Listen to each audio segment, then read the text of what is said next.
Hey citizens, welcome to Inforunners. I'm actually joined today by old man hosting himself, Algared. How you doing, buddy?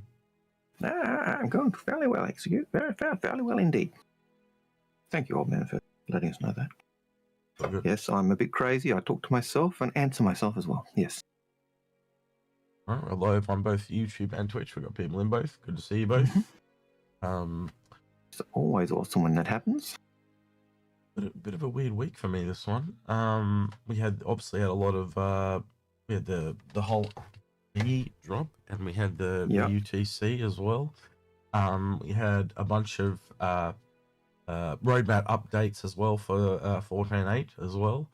We're going to go through all that. And we've got a free fly. And there's a free fly, and it's not either. It's pretty stable for me so far, which has been interesting.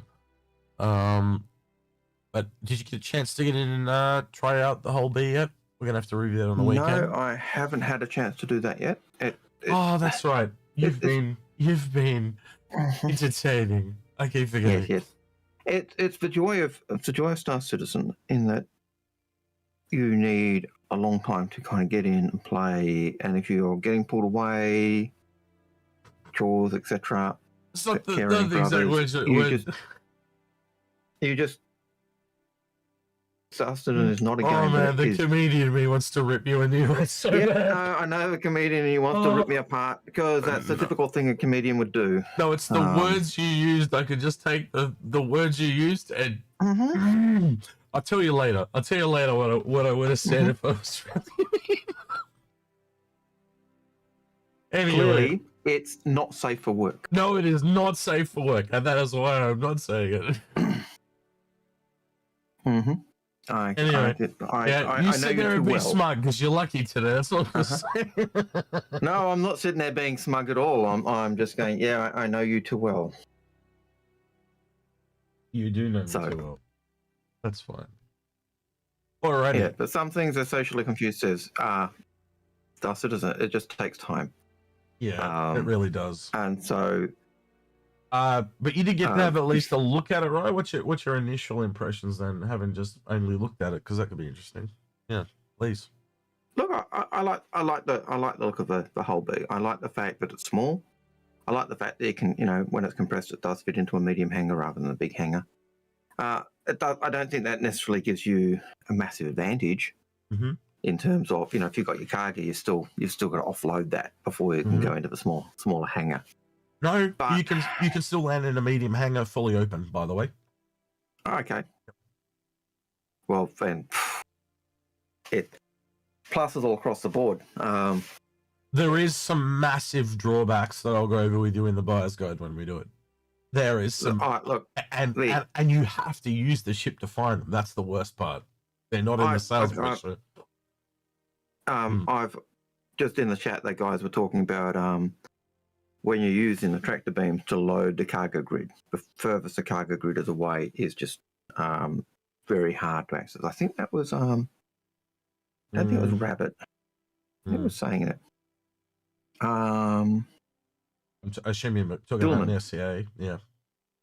Dillman was saying that in our YouTube chat earlier as we were chewing the fat while we're waiting for 8 o'clock, and he was saying, it'd be nice, and then Rabbit said, it'd be nice if I had some form of visual that indicated you were past that point, just to make it easier. And it probably would be, it's those little quality of life features that when you're designing it and working closely with it all the time, you probably don't even think about it because you're just so used to, that's where it is, bang. Yeah. And it's just, it is a skill issue that comes up. It's, I suppose, what I think in terms of the designers when they're using and building that process, building that ship, they're so used to that where everything is. It's the skills just grown, just like for us, for our old players. We get in a ship and go, oh yeah, just this.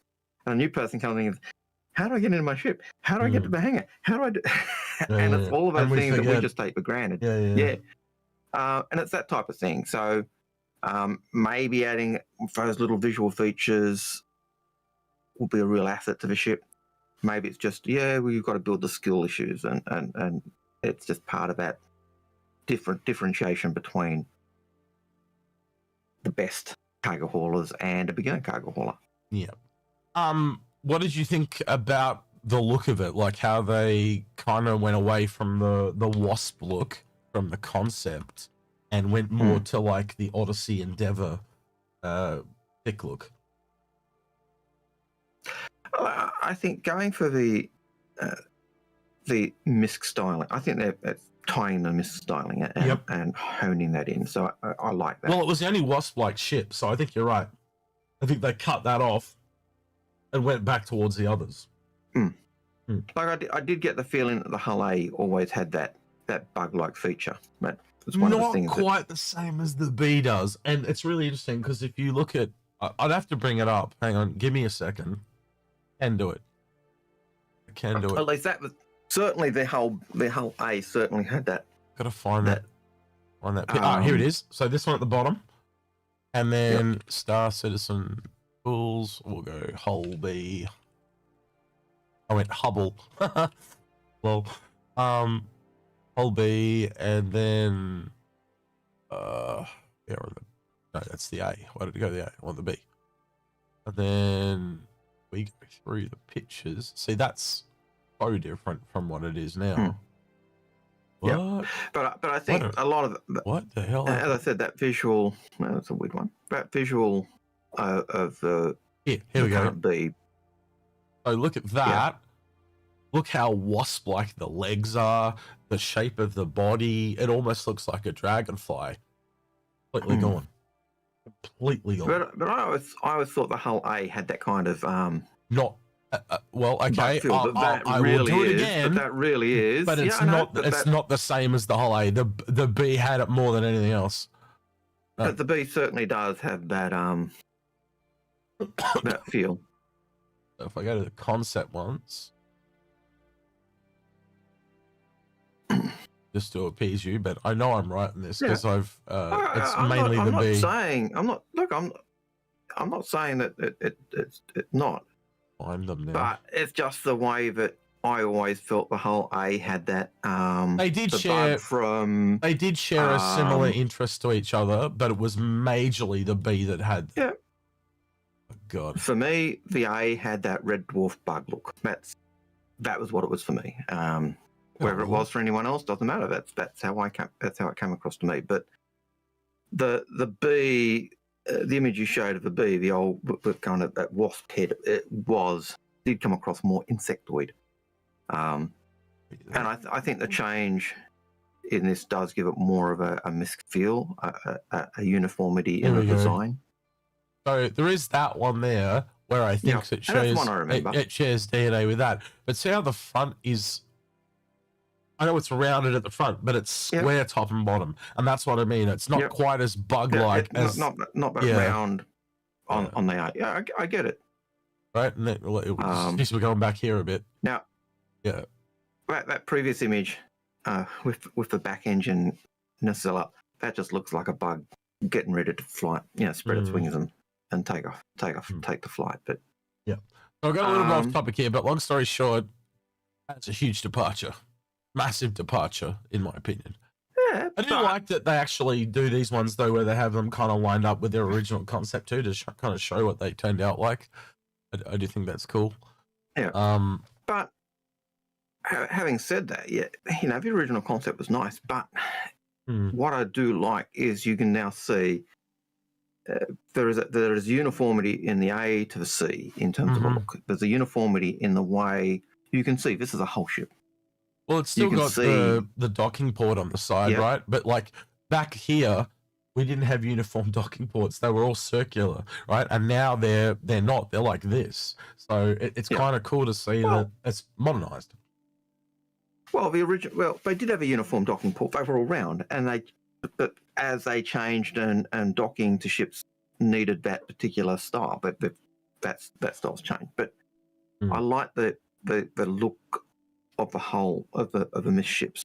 I like the way it's going forward. So, I also like how it kind of breaks out towards the Odyssey and the Endeavor. Probably means we're going to get some more of that design going down the road, which I think is kind of cool. The other really positive thing, just in case I forget about this in the review, because it is that type of thing you'll forget about, is they talk about it in the episode, but they really did move the chairs a lot closer up into the view, and it is probably the best view of any misship I've seen in a really, like, it's just really good. And if they take that and just move forward and even go back to the others and kind of update them, they're on a winner. The only issue is you don't get as many MFDs, which is kind of okay in a cargo ship, but it would be nice if you were under attack or something, if there was kind of like slide or pop-up screens or something like that. I'll go through it with you when we go through over the weekend. But that's it's all small fixable shit. But also, if it's a ship that's made for multi-crew, like, you know, if you've got your co-pilot controlling stuff, do you still want your pilot to have all the MFDs to be able to pull up everything, or do you want him to have 1 or 2 MFDs and the co-pilot to have 1 or 2 MFDs? And yes, you can pull them, you could pull it up, but you've got to make those choices as to which MFD you'd have up at a time. So, 6 to 1, half a dozen of another, I suppose. Or as my students would go, 6 of 1. So, 6 of 1, half a dozen. Okay, maybe it is that. Anyway, a redone version of that saying. I never thought of it until you said it.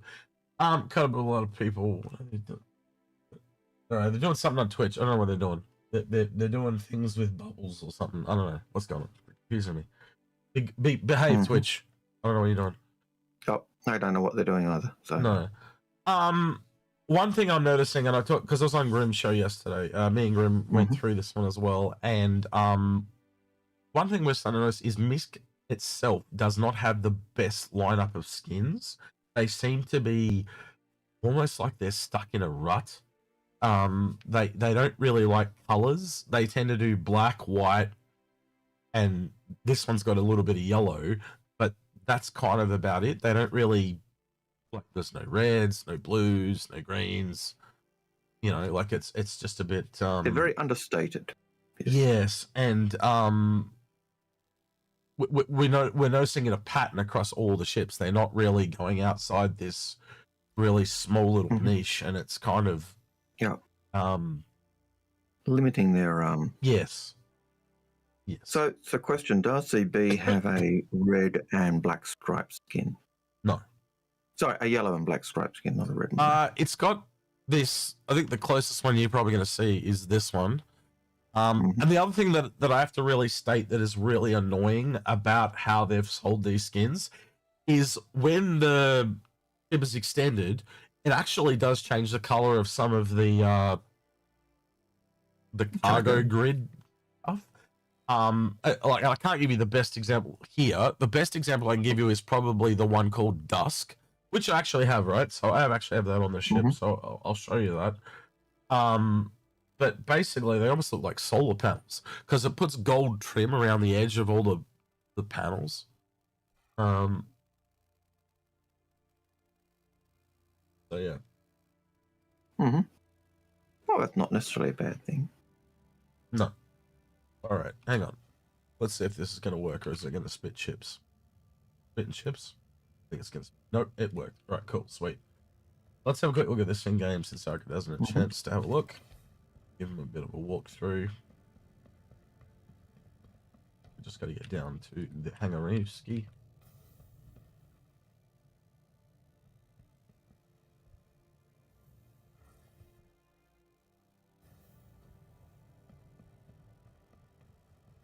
Alrighty.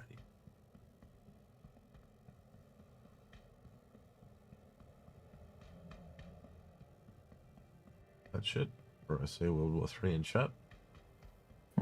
Yeah.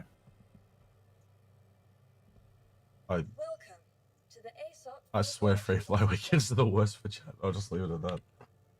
Alright.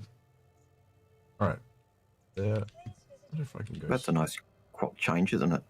The being able to filter, yeah, it's a, well, I know for you it's going to be a godsend. Maybe it is a hell of a godsend. Maybe 5 minutes of scrolling before I'd get to what I was after, and then it's timed out. Yeah.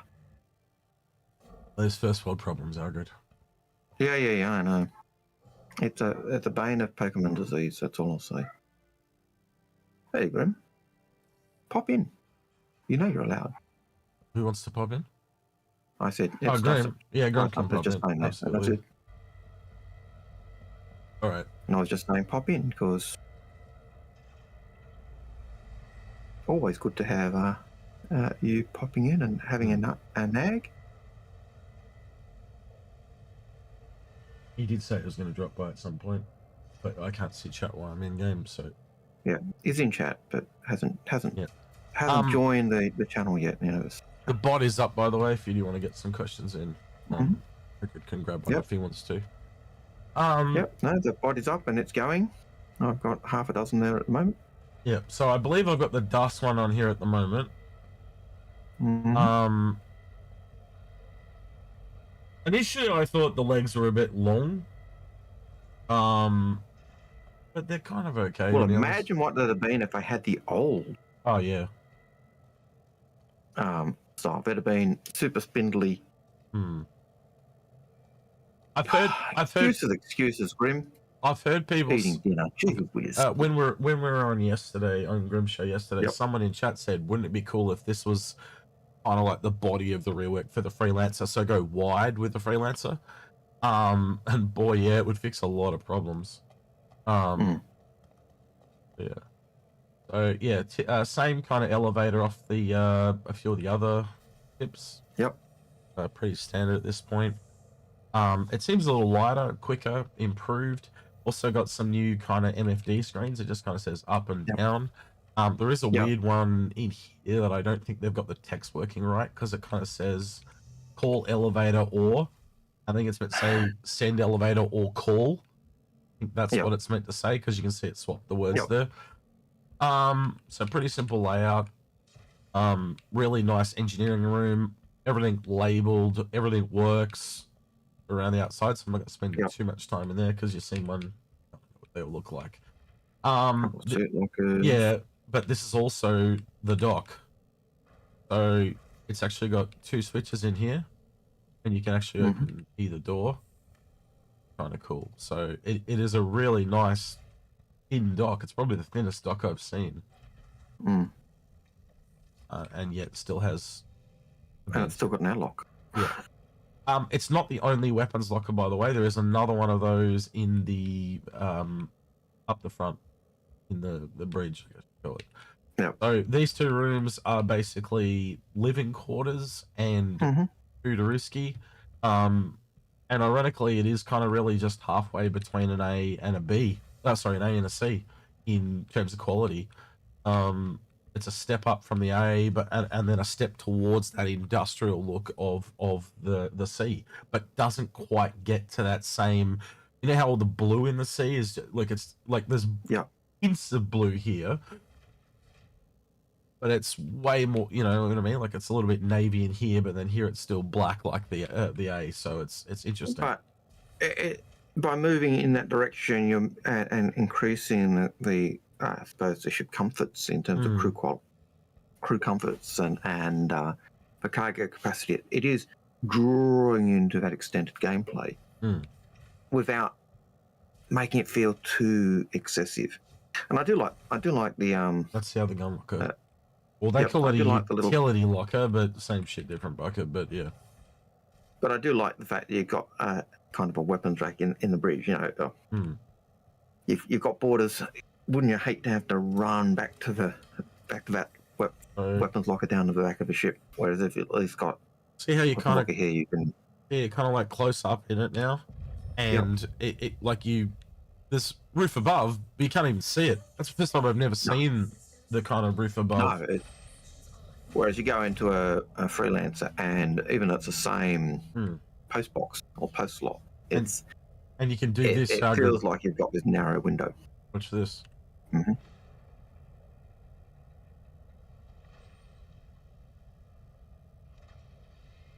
as you can see there, it's still just inside, like, and I mean just inside the line.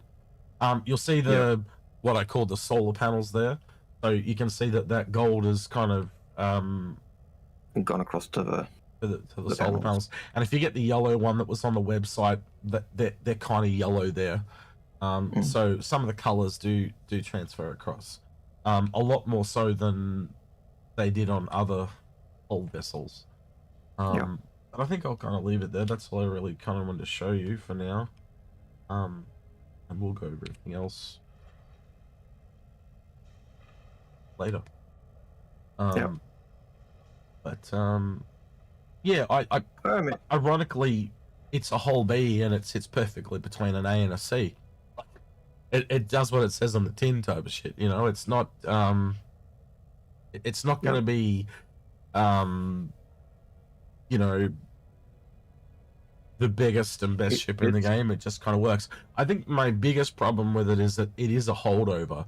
You know, they were really designed way back in like 2014, and the reason they fold up was so they could go through a smaller jump point. We don't have smaller jump points anymore. So what you know, what is the reasoning for it? Now, there are some really cool little tidbits. For an example, when it's folded up like this, it'll fit inside an Idris. Right? You could land it on a Kraken, you know, so there are some still cool little things that it's going to let it do. But I think you'd agree that that main goal of jump points is nice to have. It's no longer this cool. It's diminished. And so I almost sit here and question why it even unfolds anymore. I would say the advantage of it unfolding, I would hope the advantage of it folding up when it's not got cargo is it improves the flight cargo. That's true. So you'd hope that when it's smaller and more compact, it's got better flight characteristics than when it's extended and fully laden. And so it is still fairly, as someone says in chat, who said that? Social Confused said it is still fairly nimble when it's fully loaded too. It's not so cumbersome as other ships. But like you and I have discussed about the cargo ships that we've seen coming this year, this is by no means the best one coming. You know, like we got two in the next 2 months coming. We got the Ironclad and the Raelian, and I think they're going to shit all over this one, personally. Well, you know, the order of worst to least best is always that thing, but yeah. The Ironclad, while it's a bigger and better ship, will it totally dwarf this one and make this one totally superfluous? Maybe not, because of a crew count. The ability to use this with a significantly smaller crew than maybe not so much the Ironclad, but the Raelian is 640 and this is 512. So they are a lot more comparable. And I already look at ships that are already out. Like I look at a Caterpillar, I look at a Hercules, and the main thing that this has got going for it is in raft territory, as in it's external, easy to load, unload cargo. But by the same factor, it's completely unprotected. It could be blown the fuck off. So we're not even in that territory yet. Like I don't think people are ready for that. Like, you know, you read all those old design talks, like escorting was a part of almost everything. And I think you'll agree, this is a safe space cargo hauler. It's not going to be in that high security space, you know. And I even wonder how ships like the Raelian are going to go, because that's semi outside as well. It's like some kind of weird hybrid between the two.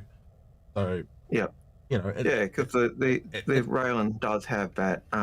While the cargo is kind of outside, they're kind of inside little boxes outside. So it's kind of. But it's something. It's something you and I are going to have to come back to after it's out, so we can actually test it thoroughly. So it'll be interesting. But in terms of crew count, that's one of the areas where looking at the crew required for a whole B, ideally 2 people. If the Raelian requires 3 people, 4 people, then it's 4. You know, if it requires 4 for everything, then the whole B still has that edge in terms of to be fully equipped having 2 people. But the Raelian is also a smuggler. So it does more. So this is the thing. Like when I was talking with Grim, you know, you get these differential things where, yes, okay, we've gained the ability of smuggling, but now it's not as good as, is it not as good because it requires more people, or can you run, and realistically, Yep. you could just run it with 2 people and it would be very similar to Hull A, but then all the guns on it are kind of negated. Yep. So it's weighing them up, and again, you can't really weigh them up until they're both out, can you? So. That's right, and like you can see the difference between the Ironclad and the small ships by it's such a bigger ship. But when you get into ships that are closer in size or closer in cargo capacity, then you've got to go, okay, well, what's going on here? How do I balance it out? The only other one you can really, the only other ones you can really look at right now is like the Caterpillar and the Hercules, because they're kind of similar. You know, Hercules, you're obviously getting the vehicle ability, but it's got no tractor beams either. So people have learned over time that the Hercules is a bitch to load.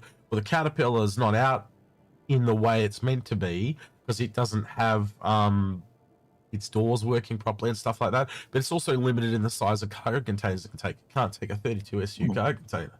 Really built, I believe it's built for 16s or 24s. I can't quite remember. Yep. But by the same token, I'll tell you right now, the Hull B is built for 16 and 32. It's not built for 24s. Yep. And I'll go through why with you later.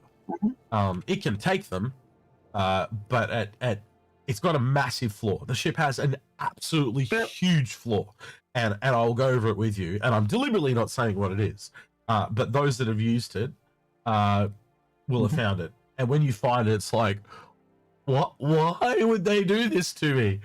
So yeah. Yep. And look, it's, I suppose part of it is what type of cargo hauling you're doing, what type of thing you're doing, and if it can take the boxes but it just means you're losing storage space, then that's a choice. If it can't take a particular box at all, that becomes an issue, I'd have thought. Rabbit, I'm Australian. I don't give a shit. It's Raelian. It's easier to say. I'm not going to say rail. Like, it's slow. We shorten everything here. I'll just call it rail then, if you really want. But I call it Raelian because it's easier to say. It's rail N. Like this is language people deliberately making shit hard because it's cool. It's not cool. It's shit and annoying, right? It's a made up language. I've just called it Raelian because it's one word. I've Aussified it. Oh, doesn't matter. You know what he's saying. Yeah, you know. Yeah. Just get used to it. Yeah. I'm not going to say rail N. Like, I've deliberately got to pause to say the word. That's stupid. And I guarantee you, as Aussies, we would never call it that. Never. We call it Macca's because McDonald's is too long. McDonald's. Macca's. So, yeah, there's no way we're pausing. I'm not pausing to say anything. Raelian. Raelian. Like, Raelian. No, it's easier to say Raelian. Anyway. It just doesn't matter. It's just, you know what he's saying. Just. Yeah, so, Unseeable Thing said Raelian is a smuggler. Yes, it is. So, essentially, what me, Algared, and I believe, and again, Algared, you can speak for yourself if I'm putting words in your mouth, but when they upgraded the Merchantman, the Merchantman was a blockade runner. It was literally sold as that, a merchant clipper ship and that, but then essentially got turned into a shop ship or like a flying bazaar. So they've, at a relatively the same price point, they brought in the Raelian, and it's a smuggling vessel. You can tell it's a blockade runner. It's designed to kind of smash through type of smuggling. And then you've got, you know, the MSR that does the kind of hiding one, and then you've got the deceitful one with the retaliator and stuff like that. So there's a few different ways. Oh, and you've also got the tourist that does it with their cargo area. So when you kind of run it all through, I don't know, to me it feels like a replacement for the Merchantman, and ironically it's going to come out before it. Would you agree with that though? That's kind of where it's at. In general, like one of the things that did change for the Merchantman was just the size increase. Like even before they, but the size increase was because they made it a shop ship. So a size increase that basically made it a capital ship for the Banu. It was their military ship. It was their Idris. It was their you name it. That's what it was. Because back in the day, if Idris didn't have a navy, they were a conglomeration of interested family groups that would come together to protect each other, and they'd bring their family ships to protect each other. And it was the Banu merchantmen. The Banu merchantmen was supposed to be really, really rare. It was supposed to be, a ship that the Banu would pass on from generation to generation, and it was supposed to be this generational ship that had been morphed and changed over time. And if you managed to get one, it was like, wow. And I think as the laws changed, as so many of them were sold, CIG had to pivot on that. And I think it's just become... I think a lot of it was to do with like how it was sold as this giant generational ship. And they kind of went, well, if we want a bigger Banu ship, well, isn't that the bigger one that we've kind of sold? So we'll make that the bigger one. And yeah, I think they kind of backed themselves into a corner with how they wrote the law. That's just kind of where I'm at. Yeah. And they went to the law people, and the law people said, "Nah, just make this the bigger one." Look, I think as the Banu merchantmen changed from the way they changed from being this generational ship that was only used in getting hard to make, I just think the Banu merchantman is now just the Banu's export. For one, everyone's got, it's the export version of their of the Banu ship. Yeah. Yeah, I still think the way you and I kind of talked about how the cargo on the Raelian could work as well, like how we talked about it kind of coming down in the cargo area and using that projector thing. I think if it works the way we're suspecting, it would make it actually as good as a whole B, in my opinion. Yeah, it would certainly make it very much more that idea of it just the grid kind of being projected to the floor and being sucked up would to me would really fall into that Xian tech, which I think if they wanted to take it to a different level, they could obviously have it come down in stages. Like you can go, I want all the left to come down, or all the right to come down, or do I want it to come down in 2 or 3 batches? Like that's all totally possible. If they want to go that complicated, or is it just everything in one go? So, and we've seen snippets of that Xian tech. Coming into the ships we've got, but we've even seen it on some of the mist ships too. Like we've what's the one on? I think does the Odyssey have a similar elevator thing? I swear there was an elevator like that on the Odyssey. Like, give me a second. I think the Odyssey may have had that kind of elevator, but man, I can't remember.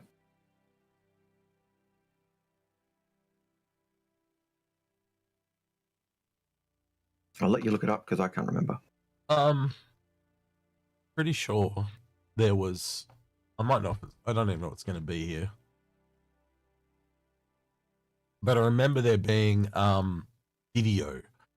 And it had the. Yep. I'm gonna have to go back. Was it even in the 600i? No, that's Origin, so it wouldn't have been 600i. But there was certainly a ship. It was highly leveraging the Xian tech with the lifts, the kind of the way they just elevated or used the levitating tech. So yeah, it was in a video when they did the ISC that week. I know exactly where it is. I'm just never going to find it in this short amount of time. No, I know the one you're talking about as well, but I can't. Yeah, I can't remember the ship it was for. Yeah, and trying to find.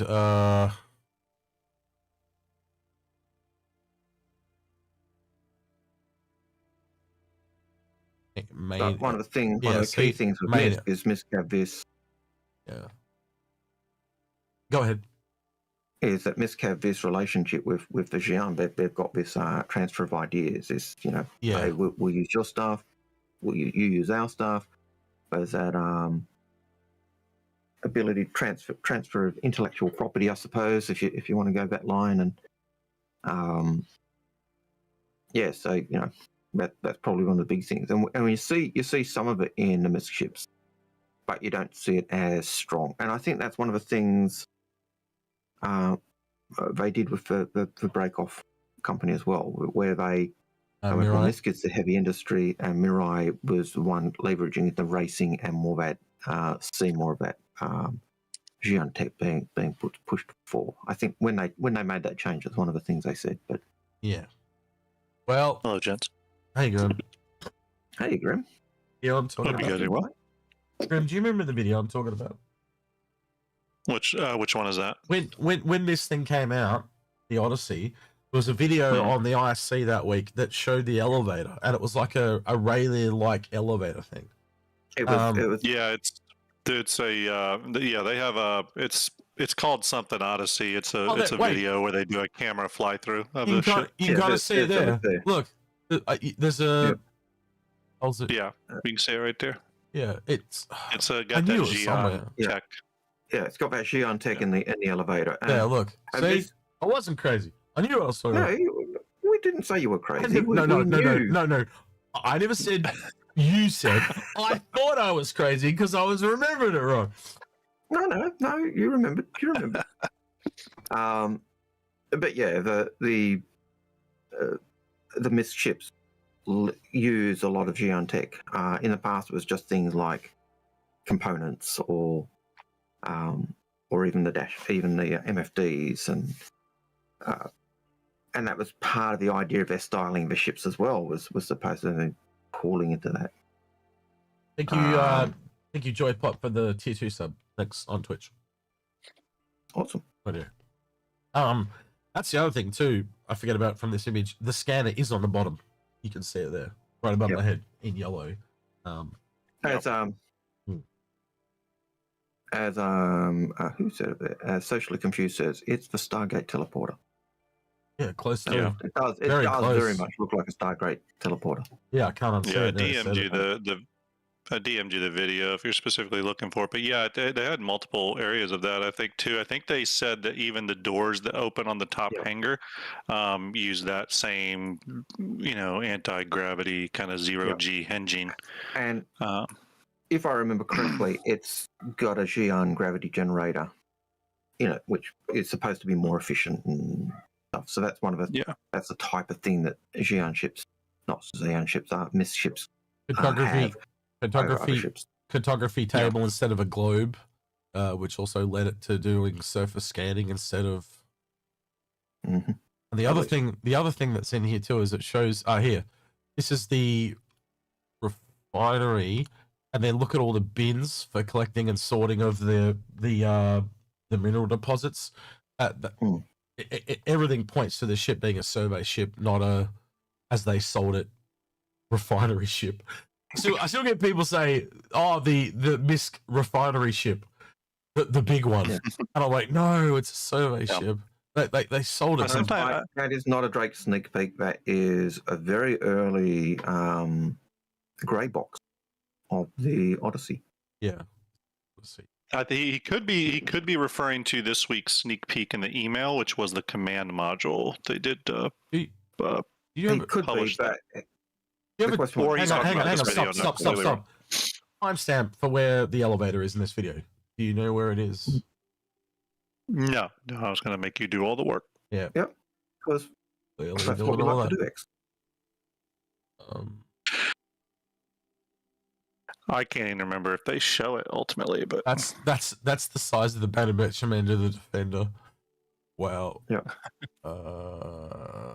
No, I do know they show it because I remember it.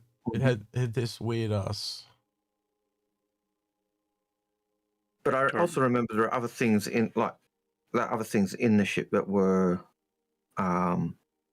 using the Xian tech, and it was, well, what if the power goes down? And it was kind of you're screwed. Yeah. So Jor Munker says 45-second mark. So yeah, around 45-second mark they show the elevator you're talking about. All right, hang on. That's 41. Let's play. I just checked it, and yeah, it does show it. Yep. Apparently, you sound too happy, Grim. I know. So bad. Right. Yeah, the Odyssey is an interesting ship. It very much reminds me of the Raylan in that it's one of those concept ships that CIG went like the extra mile in terms of working out a lot of the animations and stuff in the concept phase, which is kind of interesting. Other ships that they've done that with has been like the Nautilus, and I think it's always confused people. It confused me for a time. Where like, does that mean it's in development? But CIG since confirmed that some ships they just go that far in the concept mesh phase, which is surprising with the animation stuff. But the Raylan had that. If you remember from the Raylan video, they go pretty in depth on animation stuff. The Odyssey, Nautilus, all that kind of stuff. Well, again, it's all part of the learning. So now they've learned a lot of it. The ships are just looking that so much better. They can show a lot more early on. Yeah, we got on this off the whole B, by the way, if you can't tell, but yeah, we just changed it like a motherfucker, as we do. But I thought they kind of did that type of showing the animations of ships. Like they even did that with the mining ship from RSI, the big the Arastra. The Orion. Oh, the Orion. The Orion. The Orion with its rotating, the even bigger one at the end. You know, the massive, huge thing. Yeah, I mean, in relation to the whole B, one thing I will say, especially in looking future forward like to the Odyssey and stuff, is that it's very clear CIG is doing with MISC what they did with RSI and Drake, where they're really starting to get a feel for the design language for that manufacturer. Yeah. You know, Star Lancer problems aside, the Star Lancer is a beautiful looking ship, and I think they're just getting better with it. Here is the sneak peek, by the way. So yeah, that is a Drake. Definitely the command module. Yeah, in obviously rotated in piss yellow. Yeah, I like it. We don't know if it's the Ironclad or the Caterpillar command module, or if it's the same one or what. Well, you can't feel drunk if you just drunk all the time. So yeah, piss yellow. There we go. Yeah. The only thing I'll say is CIG, that window looks a little dirty. Just saying, looks a little dirty. Well, it's Drake. It is Drake. It's a little bit more wear than the other the older command module. The other, I don't know. Maybe I'm remembering it different. Maybe it's just the angle. Yeah. Well, it's hard to.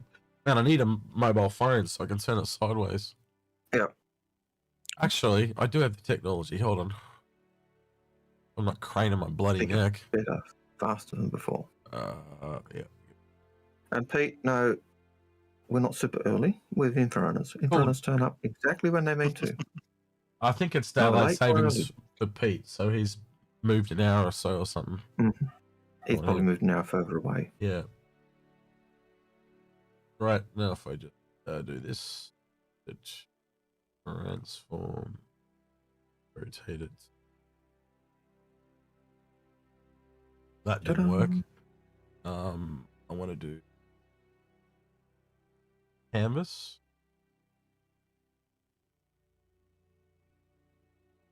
So if you have a question, don't forget to put question in there and in your comment or question, and it will go to our bot. Our bot will pick it up and take care of it. And I'll just get rid of those night bots. Keep popping up as well. Now, and then if I go in here, open with Firefox. There we go. Did that should have already switched over? Yeah, there we go. Switched over for you guys already. Well, we can probably cut off some of the bottom here anyway. There's not really a lot down there to look at. That's definitely the command one. Yeah. So that probably gives a lot of credence to what you said yesterday, and I kind of said, well, wouldn't you do the big ship first? Well, if they're showing the command module, or does that mean they're being really cheesy motherfuckers and selling the command module individually?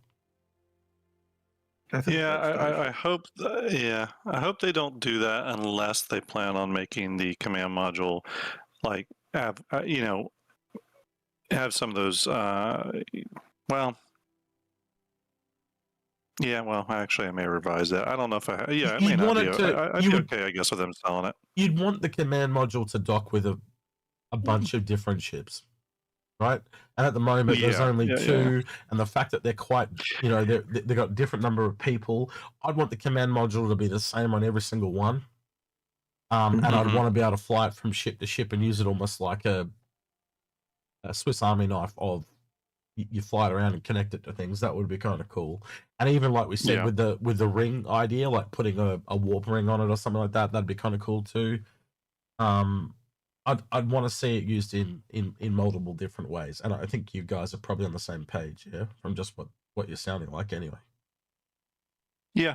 I mean, it would be cool if it at least connected, no transfer control, but just connected to even something like the Kraken. You know, it's just a way for people to board the Kraken instead of just land on the deck. You know, if the Kraken had a spot for something like this to dock. You mean it becomes the Kraken's escape pod? Yeah.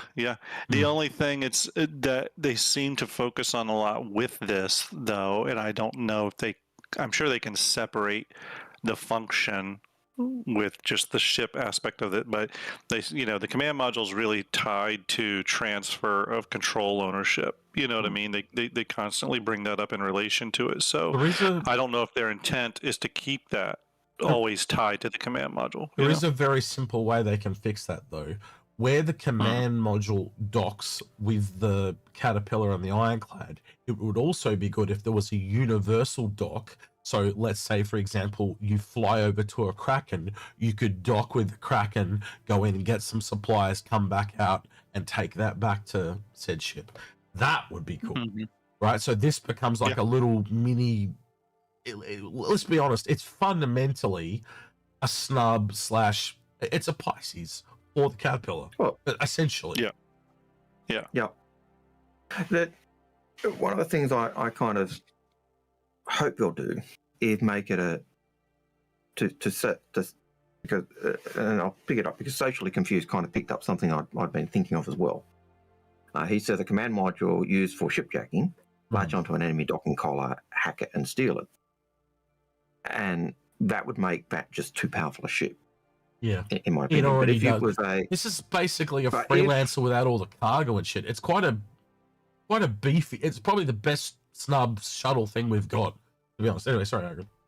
But if you make that connection to the Caterpillar and the Ironclad and other Drake ships, a different docking collar, like the circular instead of the oval, then it's fine. It's docking. You know, it's not beyond the pale, and then it gives you that. It turns Drake into this massive modular ship with a docking the command module is kind of your base ship, and then you've got these massive modules. We do have a little credence in that too, Algared, what you just said, because think of the mining bags.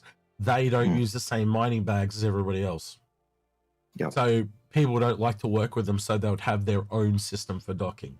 So maybe it does have a custom dock that nobody else can use. But maybe it does work with other Drake ships like the Kraken and etc., but it doesn't work with it. I don't know. That's interesting. But then the question is, how modular do you make? Do you make Drake? Do you make it the Caterpillar body itself is a module, or do you make the? Yeah, it opens the can of works in that sense as well. Yeah. I got a question for you. How likely do you think that we will see? Give me a second. Where is it? I'm looking for something very specific. I am looking, and it's not even. Are you serious? It's that rare. You're gonna have to make me crack out the game. Are you serious? What, the pirate skin? They don't have the pirate skin on the website. Whoever runs Star System Tools, if you would like a copy of the pirate skin, reach out to me and I'll send you some photos because I've got one. I'm almost insulted. Wow, I can't believe they don't have a skin. That blows my mind. Right. I'll have to do it the old-fashioned way. Star Citizen Caterpillar pirate skin. Because what I was going to say is how do you reckon we will see this? And this is not a good picture of it either. I don't think there is any good pictures of this thing because they're always taken in dark rooms. This is the official one, and that's terrible. It's so dark. On a dark ship, you actually get in the right light. It's actually really nice. But that on the Ironclad, you reckon we'll get a pirate Ironclad skin pretty quick? I'd like to think we'd get a pirate Ironclad skin. Yeah, I could see that. Because it's a nice skin. Yeah, I could definitely see that. The other one I think of, like thinking across what we've seen on the Corsair and stuff like that, is probably the yellow one. You know, the industrial look, I guess you would call it, Grim, knowing how you call things. Yep, the industrial one. I forget exactly what it's called, but yeah. And we know the Ironclad Assault has one that's very similar to that, and they do share paints because they both use the Dauntless paint as their specials. A black and red one, and one that I would think that they would put in a monthly bundle would be like a black and gold one, like on the Corsair and a few other ships. I hope that one's coming. Yeah. I think too they may. I would like to see this for the Ironclad and the Kraken actually, just because I think it'd be really cool. I do hope they continue the Dying Star paint for the rest of the Drake ships, which is like the graffiti bound one. Yeah, I think that's cool. And then the other one they do for Drake ships is that green. That's like the Halloween green goblin, whatever. The hobgoblin. Yes, that one.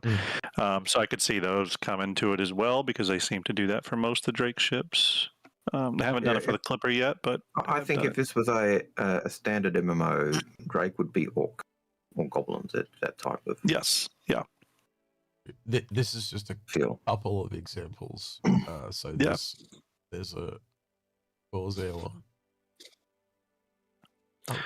But you know, we could see that for them. You know. The funny thing is that paint actually, I think, works. It doesn't totally look great on the Corsair, but on the Vulture and stuff, I think it works really good. And I could see on the Ironclad it working really good. So. Well, it really depends on the graffiti layout, right? And it's God damn it! Some of it works, and some of it, just doesn't feel like it works. Yeah. Right. There's discussion in I think it's YouTube about the game packs for Squadron 42 being unavailable. And I did see that in buyback. And part of the reason for that is Sandy really didn't want. No. Algared, you're missing the point. They were available a week ago. Okay. So what people are implying is that some change is coming. That's what they're implying. Yeah. It could be onto something. Look, the only information I got it around last weekend was I got it from two people at the CIG that basically said Inforunners are going to be more busy than usual during Invictus Week or Fleet Week is what they said. So I have to say both you, Paul, and myself have theorized that Invictus would be the start of Squadron's hype train. Yep. I think it has to. And if it doesn't, it kind of makes the most sense to me. Because essentially you've got 5 months from here to October, which we've all theorized it's got to be CitizenCon, because CitizenCon makes the most sense because you've got that. If they do it in a physical location, so it'll obviously be Manchester again, they have that crowd there to kick it off. They have all eyes on to see the videos that people they put out every time they do a physical one. Why wouldn't you use that free publicity and just write it through? And I think it's rather interesting. We haven't heard anything about CIG's CitizenCon plans, whether it's a digital one or in-person one yet, because usually we would have heard. True. That is true. We heard it by March. You are correct. Yes. Yeah. And then you've also got the fact that we got this really weird news story in Australia during the week. Mm-hmm. Yeah. Where we had watched that. I think that was a bit of a holdover from when they came down here. But still, I just think he was really slow. And also, if you actually watch it appeared, just for those that don't know what happened, it appeared on Channel 9, which is one of the main channels here in Australia, but it was only on the YouTube. It didn't actually air on TV. And if you actually watch it through, it's a bit of a nothing burger because he implies that there's this big milestone, and it's not actually Chris that says it. No. It's actually the journalist that says it. So it's not really confirmed by Chris. It's just it was all spin. The one thing I did like about that is right at the end. Chris said it's that they're making the best game ever, and one of the advantages that CIG have over normal games is the fact that we're the backers, we're the people who've supported the game. We're there supporting for the best game we can get rather than those quarterly profits, and that was a nice thing to see confirmed. But yeah. So I want to address, there's a first-time chatter on Twitch called Mad Stelicky. I think I've said that correctly. If I haven't, I apologize. It says, a month before GTA 6. Well, I think back to, what was the game? Starfield. And, God, I always forget the name of this game. The one that came out a month before it. The one with, it's... Cyberpunk? No. I'm just trying to think you're going to butcher it, so don't try. Baldur's Gate. Thank you, Pete. That was the one. And Baldur's Gate came out, and it absolutely just exploded, right? And I think if we look at that situation again and go Star Citizen GTA, you would definitely want Star Citizen to come out before GTA. And if you look at CitizenCon, it's traditionally around October 10th, November 20 for GTA. That's 40 days. That is that's about as much time as it had before Starfield. So it would give it enough room to breathe. By the way, we're not talking about a game that's as long as Baldur's Gate. We are talking about a single player experience. And we're talking about a game that's on PC and GTA is on a console. And if you are that hyped for GTA, you may buy a game to see you over the release of GTA. And if you have a PlayStation and a PC, you'd be able to afford both anyway. So I think the main problem with GTA, and you guys correct me if you think I'm wrong here, this is where I'd like you to weigh in, is I think it's the marketing taking up all the oxygen in the room, not the game itself. And I think not the gamer's attention, and I think nobody knows Squadron exists. Like it's just they got no clue. And we've seen this time and time again. Like, to give an example that you guys can relate to, when the Held the Line trailer came out, people didn't even realize that it was Star Citizen. Yeah, and it was clueless. I can remember even seeing Mark Hamill on his channel, putting up something from Star Citizen with screenshots. I think it was a bit of a trailer of him and John Rhys Davies scenes, and a lot of his audience were going, "What movie is this? What movie is this? Wow!" And being really hyped for their thing, and it was just Squadron 42 that was being pushed. So I'm just going to reply to Mad Stelicky. Yes, that is absolutely correct. It's so he's written it this way. It's not competition of games. It's competition of attention. That's exactly it. And I think you would kind of agree. No one's got the attention of GTA 6. Every normie's talking about it. It's not a game for me. Like, I'm not going to buy GTA 6. I brought GTA 5. I kind of got halfway through the campaign like 3 times. And every time I came back to play it, because it was on PC and it was some kind of cloud save, they deleted my save. So I had to keep playing it again and again, and I just got sick of it. Yep. And I've played every GTA that ever existed, and for me, that gameplay is just a little bit burnt out now. It's been copied into other games. It's just not there for me. GTA, it really is a whole different thing. Like, GTA is not like even competition. Sorry about the dog. It's not even competition for games. It's competition for everything. Movies want to get out of the way of it. Every entertainment property out there will want to avoid GTA to some degree. So it's not even like a game effector. It's a pop culture effector. And you'd agree, though, would you agree, though, Grim, though, because just to put some bit of context, Grim, you work on movies and stuff, right? So just so people know. Yep. Would you agree that you've got to come out before rather than after? I'd want to come out before too. For sure, because GTA is also a game that people play with. Like, there's a lot of longevity there. Not only is it a big game, but people are just going to be devoted for it for the next year of their lives. You know what I mean? So yeah, I'd want to get in before that wave. Yeah. Now, I'm going to jump in because Philatarius1294, welcome to basic membership on YouTube. Oh yeah, sorry, Always missed nice. that. Thank Sorry, my bad. That's okay. So we were in depth. Yeah, we were. All right, so someone asked me to check. Wide in the conversation. Someone asked me to check my buybacks for images. So here we have a digital freelancer with LTA, not available. Holy shit. Not available. And I think I got one other, because that one's the digital freelancer. I should also have one that is like a digital legacy digital kernel, not available. Holy shit. Can I ask, are the ones that are not available, are those specifically things that have Squadron 42? They have legacy alpha and stuff like that.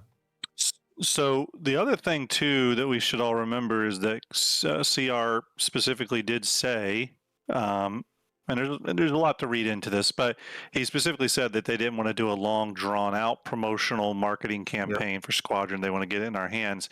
So So we were talking. You mentioned 5 months ago, a minute ago. Okay, let's err on the other side of that. Let's say they get real aggressive with the timeline. Let's say they do 3 months, because we don't have a CitizenCon date at all yet. Which again, I think is weird.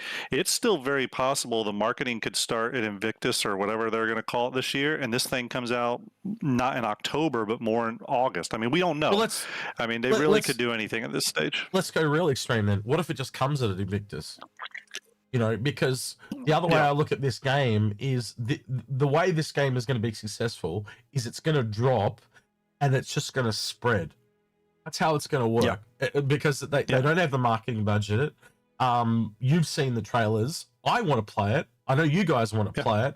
And we're going to start playing it, and you're going to put like a and we're going to be streaming it. It's only got to hit one. Like the person I know it's going to hit, right? Because he's watched the videos, is Asmongold. Asmongold will play this, and it'll fucking explode. Like it'll just explode. It just takes one or two of those people to start to seed. And even though they're usually, part-time visitors to that community, they come, they play it for a bit, and they move on. You're gonna have some residual people that become diehards from it, and that's key. I mean, 100%. just like Star Citizen has kind of grabbed us all in this like weird way where we like are now fully committed. It's going to do that to other players too. You know what I mean? There's going to be some people that start playing Star Citizen and that is their only game. It'll happen. So yeah. Yep. Look, I didn't bring up Asmund for any reason other than he's got no matter what you think of him, there are a lot of people that watch him, right? And it could be any of them. I know that he watched a bunch of Star Citizen stuff, so there's a pattern blown away by it. Yeah, and it's probably his reactions did go viral. Yeah, they did. And it's probably, let's be honest, it's probably not going to start with him. It's probably going to start, half a day before with someone that's a friend of a friend of a friend of his or some shit like that.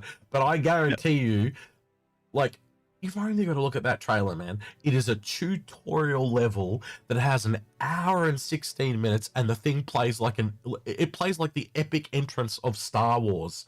And that's the tutorial. I can't imagine where it's going to go as you actually get into the game. And then the multiple choice, like I just think of Wing Commander literally pushed forward 30 years. And I want to play that. I love the Wing Commander. But for me, that is the difference between Star Citizen, Wing Commander Star Citizen, and Elite Dangerous. Elite Dangerous didn't feel like it was Elite 30 years on. It felt Elite with a new coat of paint. But this is totally different, in my opinion. Yeah, Jack Frags is another one. Yes, Jack Frags played it, and his went viral as well. The point still stands. Pick your content creator. The point is that's where it's going to go off. And it's important to remember that there are still even with the changes coming to Starfield, which do allow you to go from planet to planet in real time, there's still really not a lot of options in terms for games that do what Star Citizen does. I mean, I will give it to No Man's Sky. They're doing some of that for sure, which is really cool. But there's not a lot of options out there for games that let you fly from surface to orbit to through a jump gate to another star system. That is still kind of a rare thing in the gaming world.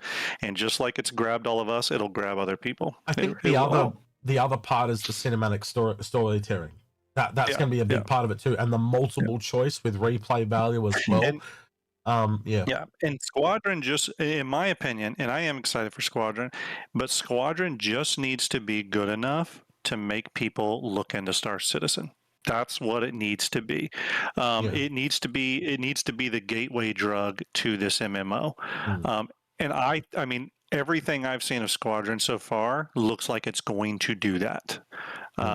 So again, I'm pretty optimistic about it. And there's been times during this project where I've been pessimistic about Squadron's chances and all that, but I'm probably more positive than ever, actually. And that vertical slice gameplay prologue they played was a big reason that my attitude swung. And that leads me to think, like, will CIG do some sort of vertical slice, early access? What kind of, that's a big thing for games now to do, a preview period where you can play it for a week or whatever.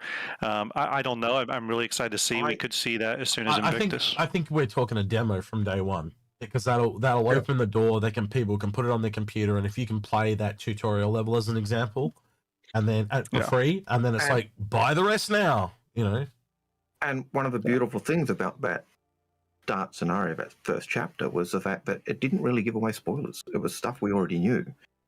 And so I could see that being the demo, the free demo. Play through that and get the taste of Star Citizen, because that's a demo. It teaches you how to use turrets, how to fly a ship, how to navigate in space, how to it's teaching all of those aspects. And giving you a feel of a universe and everything else. So yeah, I'll tell you this too. If by the end of DefenseCon Invictus, whatever it is, which again is not far away, we're talking 30 days roughly from the start of that on the 14th of May. If by the start of that or mid-event, if we have not heard about CitizenCon, whether it's a digital one, or if they just say there's not going to be one, whatever that is, if we don't have some announcement by then, I 100% think it's all because they're accounting for Squadron's release and they're making plans dynamically behind the scenes. Because again, it'll be very strange that we haven't heard anything by now. Yeah. So does seem a bit. The excitement's definitely building. There's a lot of lining up of, like crossing their T's and dotting their I's to getting things ready for like the Aurora. I theorized that there's a Mustang rework coming too. I don't know what do you think of that one, Grim? You think we're crazy pills on that one, or do you reckon we might see that on the Mustang rework? Or at least a gold pass, or whatever you want to call it. I really think we're getting. Right now, I'm leaning towards a gold pass on the existing Mustang series. I think that's kind of where I'm leaning. That's if they do a Mark II, I think it would be they gold pass the old ones, and then there's just a single Mark II variant that comes out. That's more focused on just good all-around starter gameplay, and so I think that might be an option. But yeah, I'm thinking that's what we're getting at Level Up. Yeah. So again, getting their ducks in a row, and I still think there's going to be some bigger ships they come back to down the road, like the Connie. I also think the Caterpillar would have to be up there now as well, and the Freelancer. A few of those ships that sooner rather than later they're going to want to try and fix those as well. Well, yeah, I mean, the other thing too is everyone is thinking about, and I am too, you know, the thing we've always heard about, well, when Squadron comes out, all the attention will shift to Star Citizen, and they're going to make a lot of progress, and it's going to get out really fast, and all this stuff. I still think if Squadron releases, it is critical for CIG to be actively supporting that game for at least the next 6 months. And when I say supporting it, meaning bug fixes, strike teams, making sure there's some quality of life updates coming soon after release and stuff, because again, it's critical for Star Citizen success. So I don't see some like huge shift as soon as Squadron 42 releases.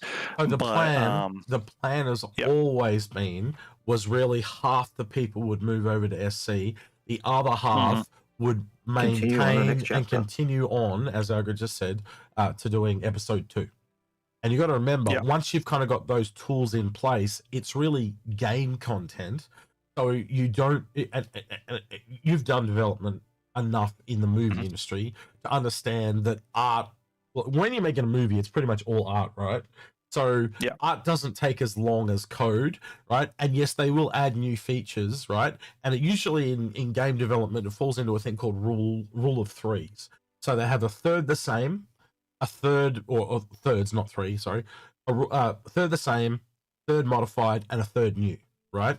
So you look at any sequel that you've seen, you know, it feels like the old game, a little bit of it is spiced up to change the gameplay, and then you add some like new weapons and stuff, or new areas, or new gameplay to add to it, and that's kind of how they go with. So it will turn around a lot quicker to do episode 2. That it's not going to take another 10 years to do episode 1, is what I'm trying to say. So again, you can do that with a lot less people, and again, art people can go from either side quite quickly. Yeah. I mean, again, you know, just going back to Squadron again too, I'm really excited to see what CIG does with the game package stuff, kind of circling all the way back to the start of this conversation where you've seen you've seen with games that come out now, there's different tiers of buy-in on it, from like the standard to the deluxe to the platinum, whatever, and when you go up, some of them even come with like hardware related stuff. So like, for example, I think I remember like Cyberpunk, you could get like a freaking watch with it, like a real watch.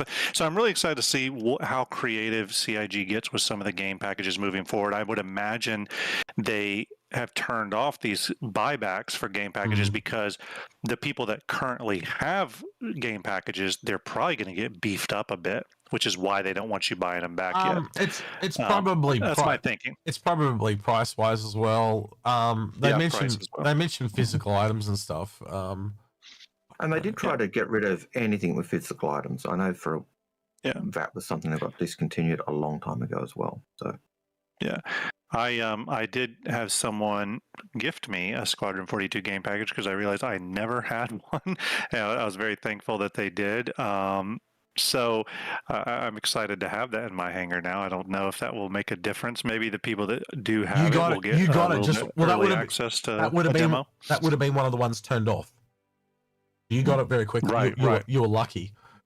Very lucky, yeah. And I actually just checked. Yep, still in my hangar, thankfully. Yeah, well, it hasn't been melted, so it's okay. Yeah.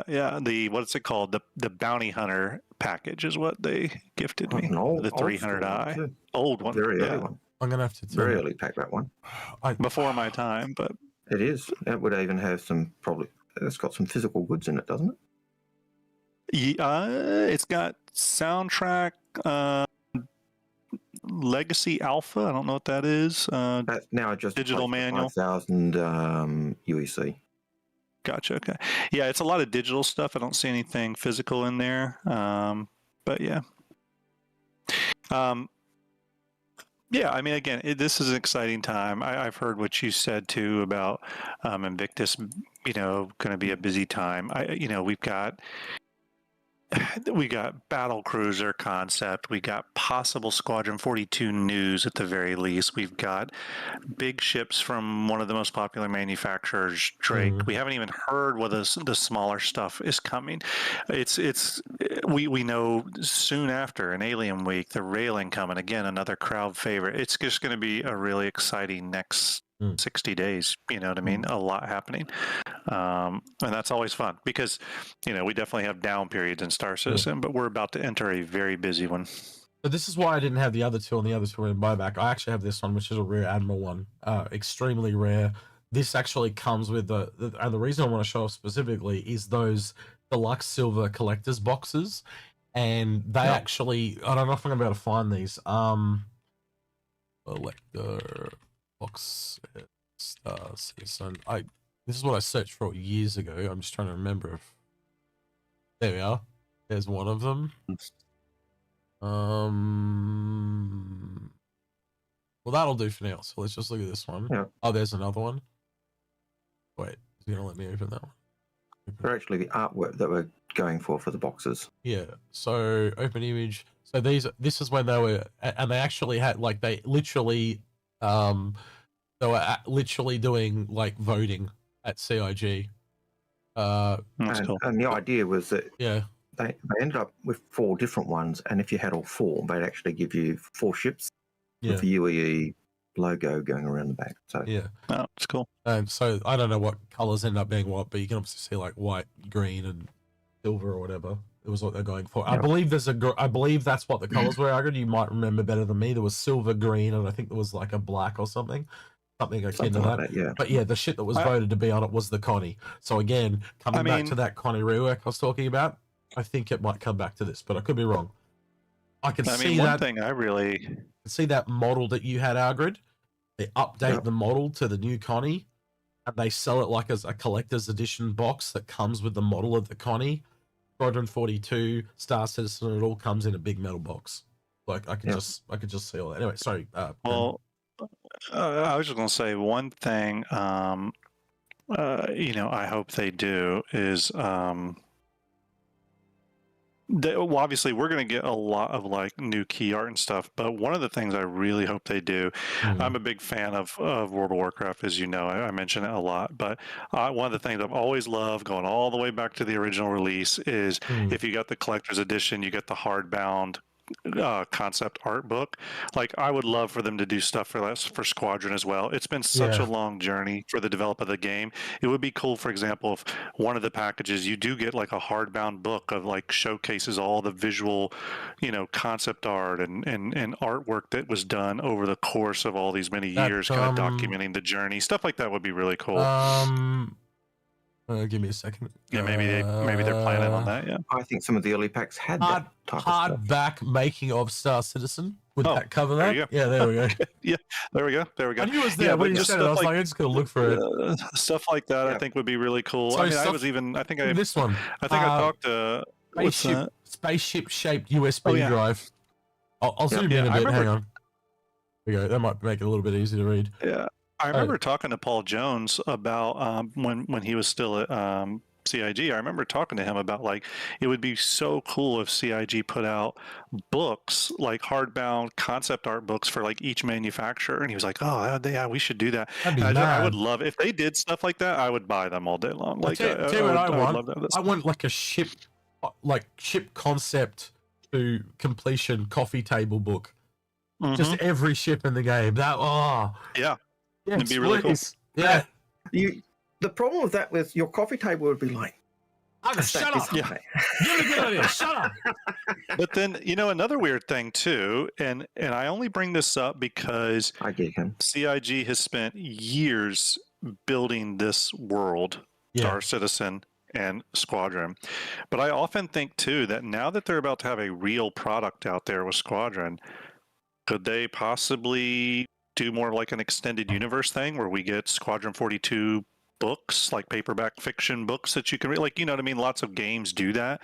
The Halo series, the Halo books, for example, were some really good books, actually. I think Space Tomato would back me up on that. Well, I wonder if they would go extended universe stuff on this. I don't know. I think that really comes down to how successful it is, and they'd have to get other employees to do that, because the thing I think you guys would agree on is there's so many things that have languished because they've been making the game, this website being one of them. Sure. As an example. Yeah, the website. Yeah. Website. I in answer to your question about extended universe stuff, we've already got that. There are actually stories out there at the moment on Cal Mason. Cal Mason is the poster boy of the UEE. He's in Squadron 42, and there are stories that have actually already been published in Right. Like, imagine if on our they website. Did we lose Grim? I think we lost Grim. Or did I lose both of you? Algared, you there? Yeah, something. Try again. especially for future Grim, say again. Star System 1.0 world. Grim, my sound completely cut out. I lost both of you for like the last 10 seconds, so go again. I was just saying that, especially for a game series that's going to have an MMO where they're hoping to constantly attract new players, not just a single player game, I could see them wanting to do more world building education with the player base, and extended universe would be really good. So again, hopefully Squadron's successful, and maybe we'll see more and more IP from CIG go out there for us to digest that goes above and beyond just the game. I also think a little bit about Pigeon Spaceport and the timing of their models and stuff. That's a little interesting now all of a sudden, isn't it? And the delay and some of the delays they've had, and how maybe the delays are due to other things being in production. That's it. Yep. Who knows? I mean, And that model ship idea was something CIG wanted to do, because they brought out the Connie, the 10-inch model, and originally they had the 10-inch model, the 5-inch model, the USB, and so we know that type of thing is something CIG wanted to do. I still love the original Connie idea, the idea of the P-52 dock being our current cargo area, because it gave us choices. And I know we as fans said every time you launch for Connie, you're venting the whole ship, and then people suggested putting the Connie at the back of the craft, and CIG went, yeah, hey, that actually works, and went with it. But it did take away that player choice. That, do I take the fighter? Do I take the rover? Do I take cargo? And it's one of those things. But one other thing, because I have to go here in a second, but one other thing I would add about the whole Squadron maybe sort of getting the marketing wheels turning at Invictus would be that I've often wondered about, there's always been sort of a negative vibe around selling concept ships. I think that's going to be doubly so with the battle cruiser, with how expensive we're all thinking it's going to be.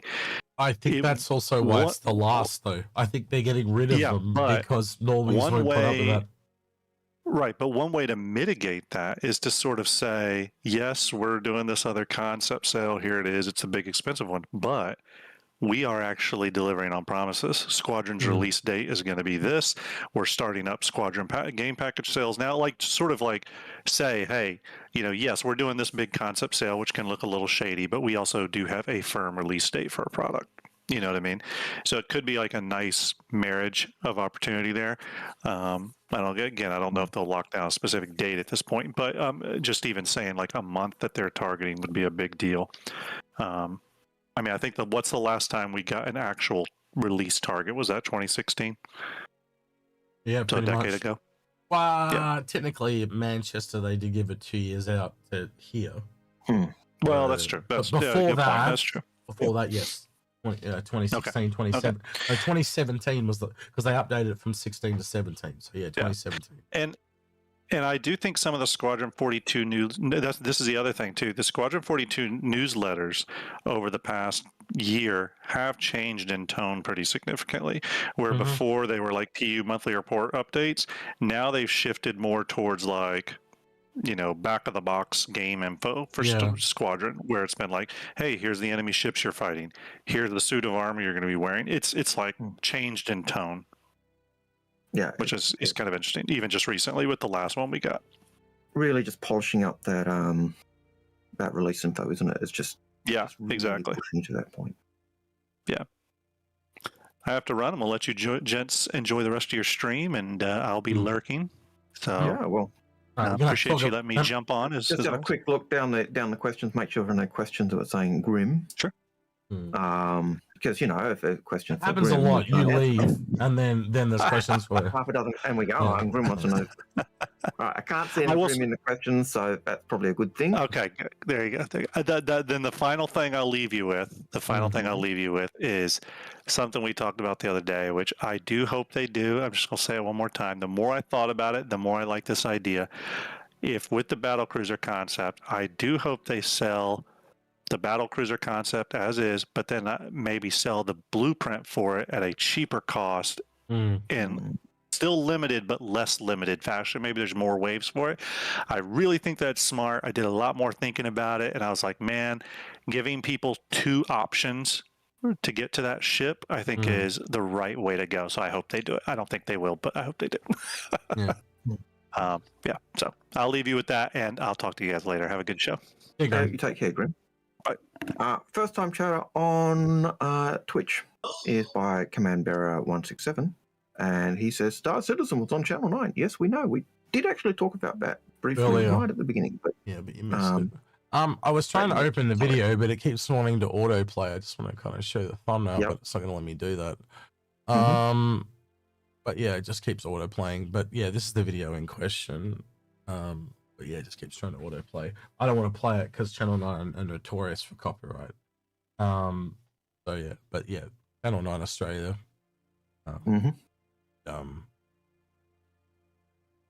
Yeah, and most of the people in the chat are just citizen people, as you can tell.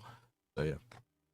Yes, and Offset Studio, you are correct. Some people would buy the battle cruiser and the blueprint if I was sold. Yeah, even if I sold separately. Yes. Oh, they might even have a bundle that has both. They may have a bundle. Yeah. True. That's what I'd do all 3. That's what we. Well, that's what we talked about yesterday. It was like how they could sell it and. Yeah. Everything he was repeating there. The stuff he thought about do all yesterday. 3. Yeah. Yeah. I would do all 3. Because, yeah, I think selling blueprints going forward is the way to go. We got a raid there on Twitch from Only Mr. O. Thank you for the raid. Thank you, Mr. O. Appreciate it. Didn't Glad to have you here. It. Welcome, yeah, guys. Thanks. Yeah, welcome. Nice to have you. Right. If you do have a question, just put the question about Star Citizen or Squadron 42.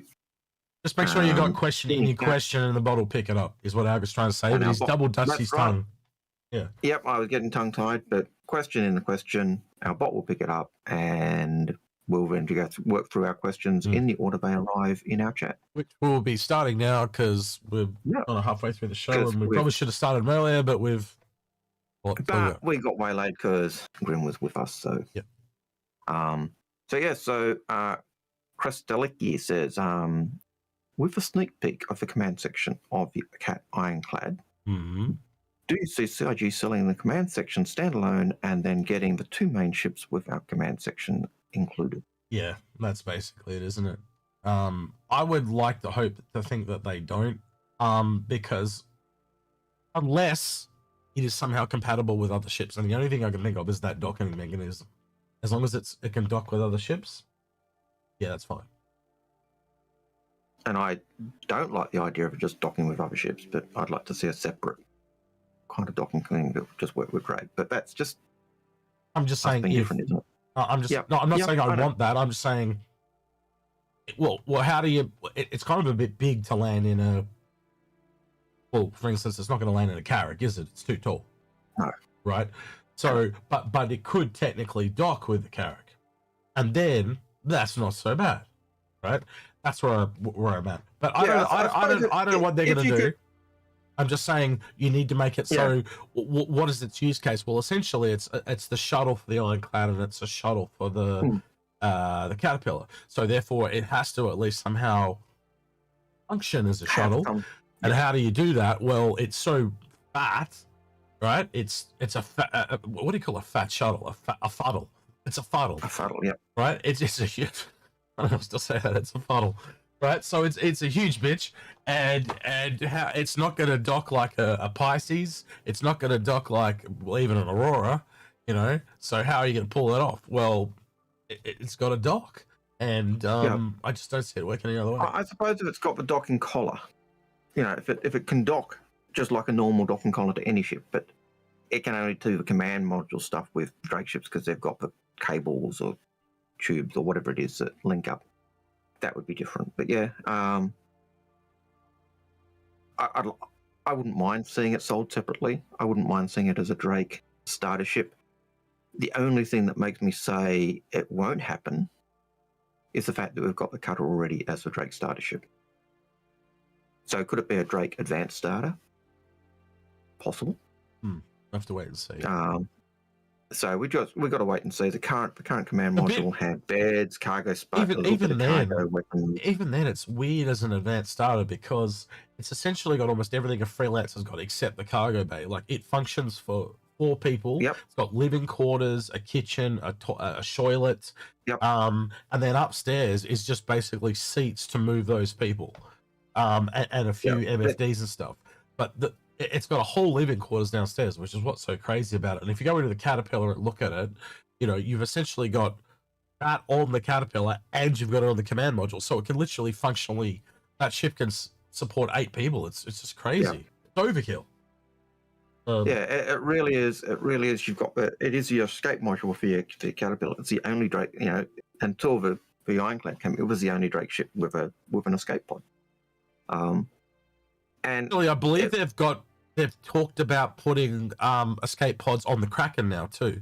They have, but when it came out, and even until the Ironclad that came out, it was the only ship with actually the physicalized escape pod type thing there. It didn't have, I think it had quantum, but it certainly didn't have a jump drive because that was on the main module of the ship. Very similar to the way the Endeavour cab wasn't supposed to have jump drive. It was supposed to be on the back engine of a ship, but how they're going to work that, I don't know.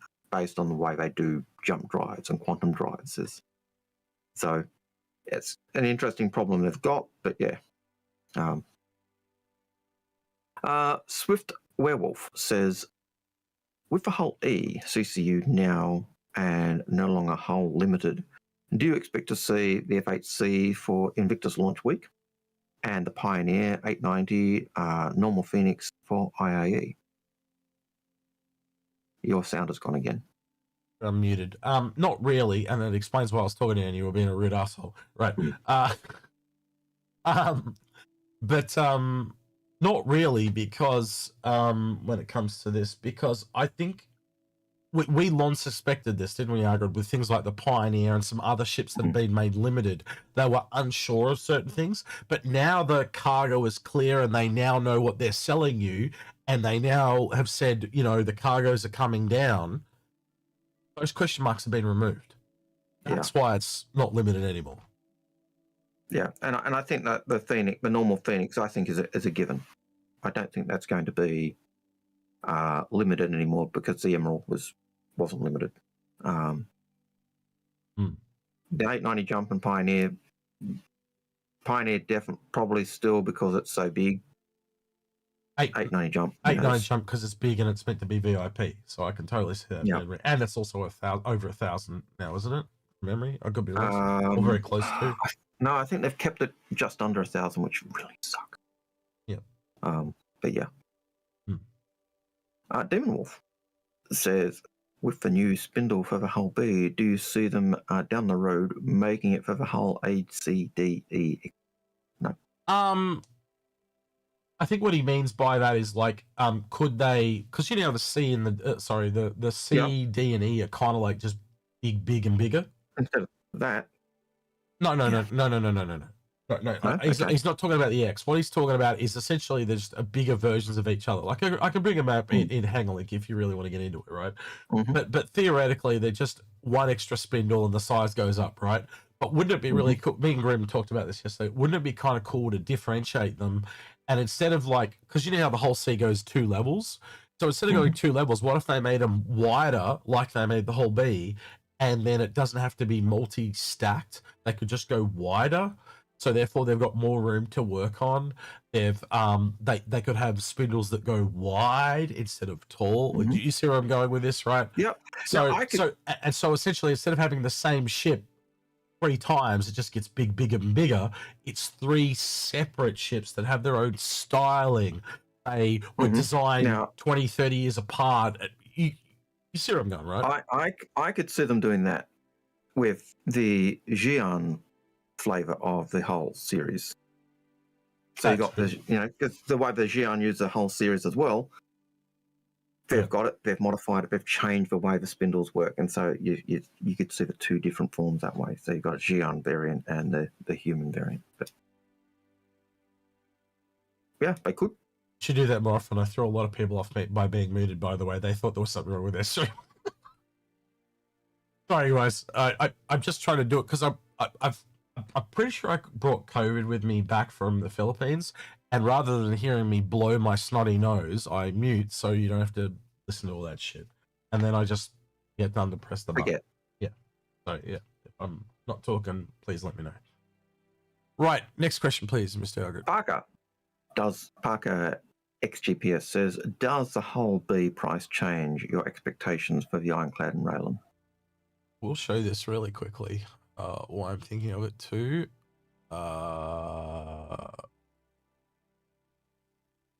So, Algared, did you pick up any CCUs to the whole B before? No. Would you like? Actually, I would have to gander. I'd have to look. Would you like one? I would have to have a look. And it gets worse, bro. I've actually got like 6 of them. And it gets worse. Watch this. Because you got a lot more, yeah. These are the Aurelian ones. I got 8 for the rest. Cheating. Yep. Yeah, man. I've just saved a bucket load of cash. So yeah, I've got. I'm probably not going to use these all myself, but like again, they're going to cost me $5. I can gift them on to other people, sell them off to other people. Boy, I may have picked some up, but I'd have to look. So, you know, I'll probably help some people out. People are nice to me. If you're a stranger, you can just go get fucked because I got no idea who you are. But if you're, you know, someone I know or a viewer and I can prove you're a viewer, yeah, sure, I'll help you out. You know, it's one of our regular, yeah. But yeah. All right, that's an insult. Please. Says, do you think people will fail or fall out of love with the Ironclad after they see how it flies? Interesting. Robert JT just said in chat, said CIG in someone's chat said it's news to him about the Squadron 42 packages and he's the one that disables them from Reddit. He is the person that does that. So if it's news to him, maybe it's a bug, right? So let's just calm down then. Right? Hopefully it's a bug. Right. Sorry, Algared, what was the question? I got sidetracked because that was kind of important. That was well worth being sidetracked by. Yeah, sorry. So that's an insult. Wanted to know, do you think people will fall out of love with the Ironclad after they see how it flies? I think every ship is silver lining until you use it. It's one of the reasons that me and Algared don't essentially just jump straight out and do like a buyer's guide, because it requires you've got to sit down and fly them for a bit. You know, you got to find the flaws, and having half a week, people are already finding problems with the whole B as an example, and it's only been a couple of days, right? I think, oh, Griffin's in game. Griffin's in chat. Hey, Griff, nice to see you, buddy. But yeah, you're welcome to join us if you like, Griff. We're just going through our questions, but yeah, welcome to join us. I don't know if Griff has the ability to jump in voice. Yeah. Oh dear me. Well, we'll have to make sure. If you want that ability, Griff, let us know. You have to jump in and join us. Just join us in the general chat if you can't join us in recording, and we'll drag you up. We'll drag you up and give you perms. Anyway, keep an eye on it, Algared, because I've got other things to do. I will. Yeah. But yeah. Long story short, I think every ship's going to have flaws. They have to, and it's becoming more and more evident as the lineup kind of gets filled out. You know, you can't like let's say the whole B. It's not a good example.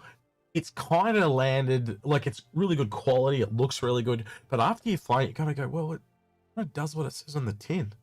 Like it's between an A and a C, and that's where it should be. You know, and you know, it has a few. I don't look at the ship positive or negative. I find it very neutral. Like it kind of good. I think the biggest negative I can give towards it is how much it increased in price. I can't recommend it at $260. I just can't. Not when it used to be so cheap. No. Well, not just because it used to be so cheap, but there are other ships around it that do so much more. And then on top of that, you get more for the ships, just a little bit more that do the same amount of cargo. Like, you know, an Ironclad's not in that window, but say a Hercules, you know, you can also do vehicle transport. You go to the Raelian, and the Raelian is not out yet, but if you could have got that at $220, well, that's cheaper, isn't it? And that's probably going to also do smuggling. So you got cargo and smuggling. I don't see a lot of people doing smuggling in a whole B because of that exposed nature of it and really needing escorts. And as soon as you have escorts, it really puts up your signature, so you're easy to find. Yeah, right. Yeah, and the video for the whole B was interesting because one of the things I did talk about is that exposed cargo and the ease of loading, but also the ease of being unloaded. So give it and they're take really it away, stressing that as they idea say. of there's that real ease of seeing the value of internal versus external cargo. Kind of shows that there is no perfect ship, even if you just look in cargo. There's okay, so we go to the whole B. Oh well, like you said, it can be loaded quickly, but also unloaded by pirates very quickly. But then you go the other side, something like a Hercules. What was the last one? Hermes. A lot harder to unload that, but it doesn't carry as much. And then we've got now, and when the railing comes out, something in the middle where it's got pods, probably a little bit more protected than the Hull series, but is it a little slower to load than the Hercules? Just somewhere in the middle. And again, those ones in the middle, being the best of both worlds, tend to be the better ships to have because they're better in more situations. So I think the Raelian, I'm really interested in the Raelian because it does sit in this really weird middle ground for cargo.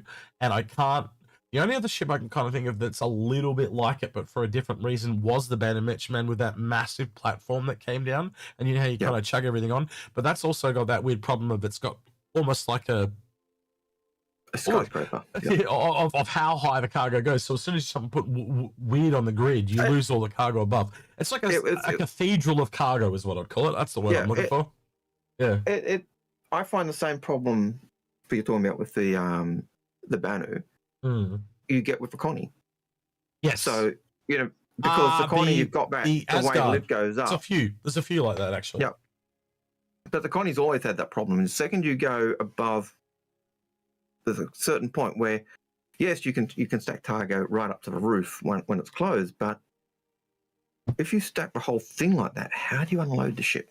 Because when it comes down, you can't get the boxes out. So, and like we are so in the infancy of this game. Like we're seeing a lot come in this year that is really good to see.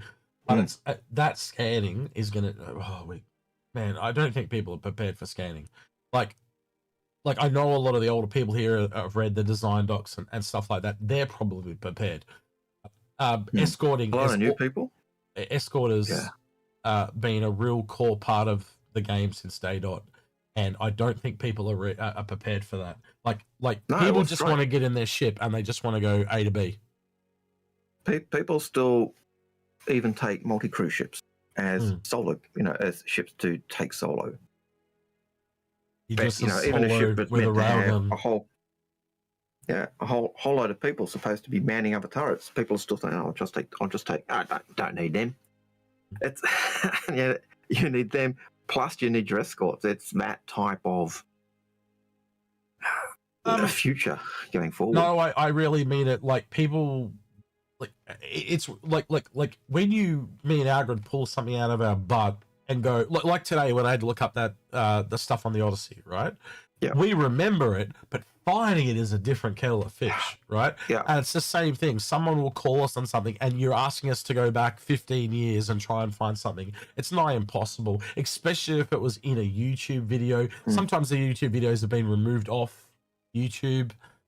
For example, there are videos of the Nautilus that exist that had the previs. That's been completely removed off.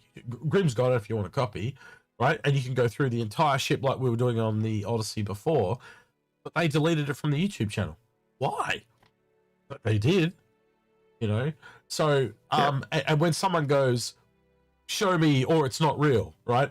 People just don't take us at our word, and that's fine. I don't expect people to take us at our word all the time, but I think we've kind of earned that at some point. If we can't find it, you got to take us at our word because we've been doing this so long. But yeah, we will try and find it, but it can take hours to find some of this shit. And look, and I think when we're both saying, it exists, it was like that. Even if we Well, there's ones where we will remember them and they're like 6 degrees of separation, and I don't think we're going to argue. We'll just go, yeah, we'll agree that's one of those two, and we'll leave it there. And there's others where we're right, bang, spot on, 100%, and it's but yeah, and then sometimes we remember things totally different, but that's okay because we're human. But yeah, and it's not so much forcing of escorts, Robert. It's going to be kind of a requirement. Like, you can see how all these pieces are clicking together. You know, the low security, medium security, high security space, right? So if I'm in Pyro, I'm probably going to want an escort because it's more likely I'm going to get attacked. But if I'm in Stanton, I can probably do I gamble? And then I'm in the neutral area. Well, it's 50-50. It's a bit of a coin flip. Do I just go with less escorts? You know, stuff like that. It's like Chimera on YouTube says. Chimera says doable. But you do kind of need an escort. You know, it's again, do I take the whole B and go with escorts, or do I take the Raelian and have the escorts on the guns on the ship? Yeah. Goes both ways. Choice across the board. It's that old Connie thing. Do I take someone to take the pilot the P-52? Do I do that? I've got to say, I was out in the P-52 a while ago. I think I was with the tangent, by the way. Maybe it is a tangent. I think I was with Sandgroper, or it may have been with one of the other Aussies. But in the Connie, and took out the P-52, and we were attacked. And I've got to admit, the P-52 really did enhance the quality of a Connie when it's fighting the NPCs and other stuff. So it was quite enjoyable. So yeah, again, cut for the horse, Robert, because turrets are meant to have benefits and stuff that they just don't have yet. So again, we talked about it, but it's like there is stuff that they talked about that they've, you know, well, there's one on the roadmap right now. I'll show you this. This will be interesting for you, Algared, because you wouldn't have seen this yet, because it was only updated this week. Where is it? Robert, Space Industries roadmap. Bang. All right, let's bring it over. Now, Algared, how long ago do you think that they mentioned grenades? Oh, 2014. Yeah. 2014. In fact, it was PAX Australia 2014. Would this surprise you then? No. That's the first grenade. Well, like we saw pictures of grenades in 2014, and there were 5 different ones. They showed them all. We've seen all these other gear. Grenade. Yeah, they had all those shield walls. They had all these different things, and but that's the first grenade that's come in game that's not a stock standard grenade. I was like, whoa, trippy, flashback. But again, does it surprise me that it's coming? No, but it's a surprise. It's nice to see that it's there. Yeah. And if I go in here, look, there we go. There's a concept there of the different types of grenades. And I don't know what year that was, but that's how long ago it was. In fact, that looks like a snippet from a jump point. Just saying. Probably is. But the point still stands. You know, these grenades have been around for years and years and years. Like a really, really long time. So the point I'm trying to make is there is stuff that they talked about. And one of the things you and I got confirmed by Ben and John when we talked to them, we actually, as you said, it was, if you don't update us on something, is that essentially factual until you update us? And they're like, yes, it is. So, Danavis says, I think it was me with you. And I think you're right, Danavis. I think it was you. We're working on those alliance missions and using our Connie, and that's where we also found the Connie's modules, components are not physicalized. So it was. So this plasma grenade is like an AoE grenade, Algared. It's like an area of denial. So you kind of chuck it down and it kind of, I think plasma's like fire, so it's kind of like it just stops you going in an area. So if you want to cover your backside, you just chuck a plasma grenade, and then they kind of run through to get you, as an example. Throw it down in your ship and you start a fire. Yeah, awesome. Well, maybe not start a fire, but it just stop. It might just stop them going through it for 20 seconds, or I don't know what the time's going to be. You know, I'm not making this shit up. But you know, and it's also the first thing we're seeing in the different ammo types, because we're also meant to, you'll remember, we were meant to get different ammo types with the Perseus, but it never came when the Perseus came. So it's all obviously something got delayed, and now that's slowly trickling back in. And I'd like to see, obviously they're probably starting with the grenades. I wonder if it's going to roll out in the different ammo types in the guns and ships and vehicle. You see where I'm going with this pretty quickly. So first time chatter on Twitch. That's another one. Yep. Thank you, Black Big. Oh no. I want to talk about patch 24, but yeah, go ahead. You read that one, Aaron. Black Gear Too Big says the existing nades have a 50-50 chance of working or falling at your feet. Yes. So this one, Algared, this is another one that goes back to Shroud of the Avatar, a game that came out and no longer exists. Wow. Crossbow's going in. So that's another one. Like, these are things that are literally from like 2013, 2014. They've never changed. You've seen an update. Like, let's look at the crossbow specifically. Maybe 2 updates in little pictures ever across ISCs or videos or whatever. Like, and that's in a over a decade period. You'd have to go back like maybe 2015, 2016 for the last time we saw anything on the cross. Let's just say Shroud. How do you spell it? Shroud of the Avatar, Citizen Crossbow. And just see what I get. Bang. Let's see when the last one came up. Well, that's the wiki. If I go back to all, so that was an update. Transmission. March 27th, 2014. There you go. And then they took this Vandal spear and put that in Shroud of the Avatar. Oh yeah. And at the time I was like, whole game just to get a crossbow, and I didn't get it in the end. And I'm kind of glad I didn't now, because, well, the crossbow everyone's getting, it's just that, I don't know, that unique look or skin, and I don't know what that's going to be. I hope it's cool for those that did invest in it. But also by the same token, they'll probably sell it for $5. You know what I mean? Like they've done that before with items that what was the Cutlass, the Cutlass pirate skin? It was that really exclusive pack that was like highly sought after, and then it came out and the skin was like $5 and anyone could buy it. So that's the Chimera 2281 says I think we saw something on the crossbow a couple of years ago. Probable. Yeah. But the point still stands. It's been like ages since we've really seen anything on it. Where's my crossbow?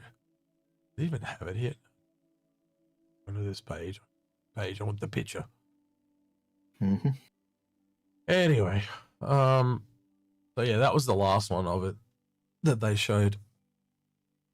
I think you'd agree it kind of looks like a carbon fiber look. Probably what they're getting. Carbon fiber. I do know Pete I did talk about this with Pete on his stream a little bit. He wants there to be different bow heads. So, if you have different arrow types, like the explosive shot, and that would be cool. I just go back to tier 0. This thing's going to fire bolts. And then I think maybe down the line, they'll add other arrow types. And I think what would be kind of cool with the arrow is it could probably be a hybrid between a gun and a grenade. So again, could you see a plasma grenade bolt as an example? So kind of like a grenade launcher type. Yeah, but it also sticks to surfaces. So you could like shoot it, like just theoretical, right? You have a plasma grenade, you shoot it at a Titan suit, it sticks to the Titan suit, and then covers the motherfucker in plasma. Then he can't get out of. It's likely going to be hilarious, right? Do you read? Yeah. So, or it's an electronic one and it hits the Titan suit and totally disables it, or you get where I'm going, right? So it has some unique properties that others don't have, but then by the same token, because it's crossbow, maybe it takes a little longer to reload. Maybe there's some kind of, giveth and taketh away, as I always say, right? So I don't know what the drawback's going to be. Traditionally with crossbows, it's like the reload is really long. Depends on the draw. Yeah. But also, you would agree that this probably can get through some scanners that other guns can't because it's low tech.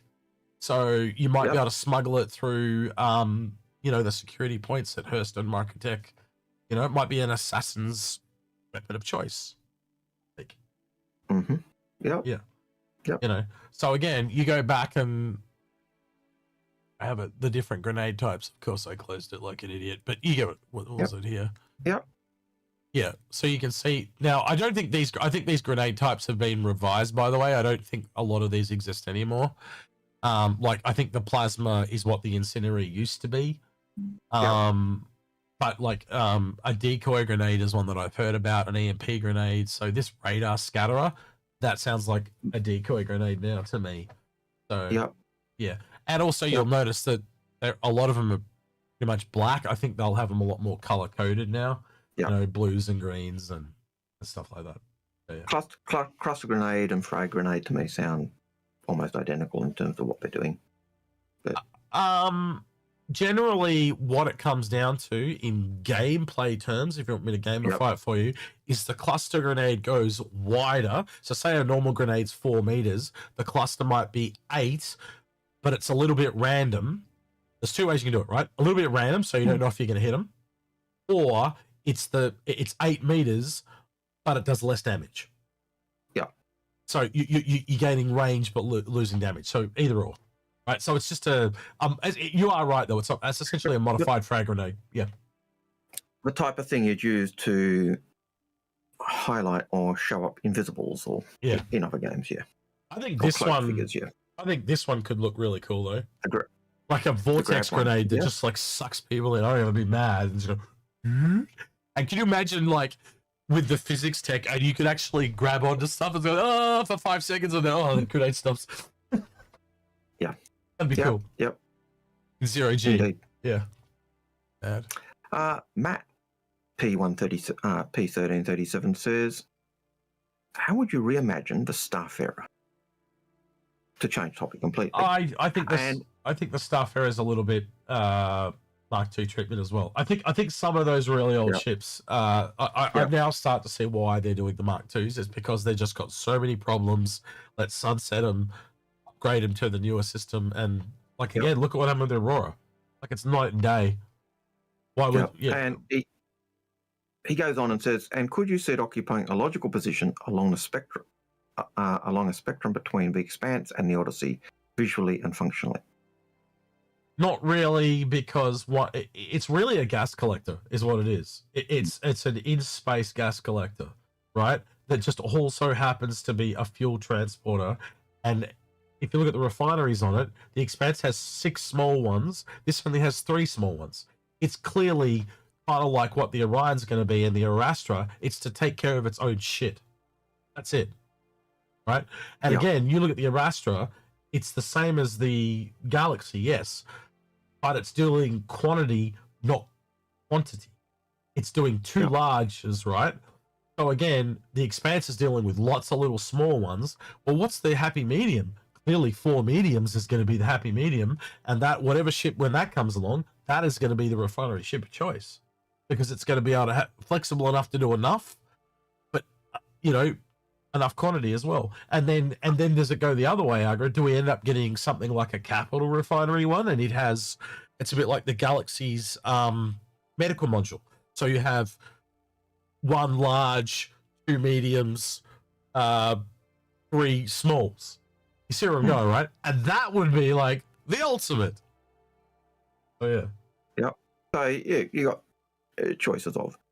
Could I see them making it tie more closely to the Miss styling? Yeah. I think it's an old ship, so I think we'll see it fit more into the newer styling. Yeah. I can see them ditching the internal cargo because it's from a bygone era.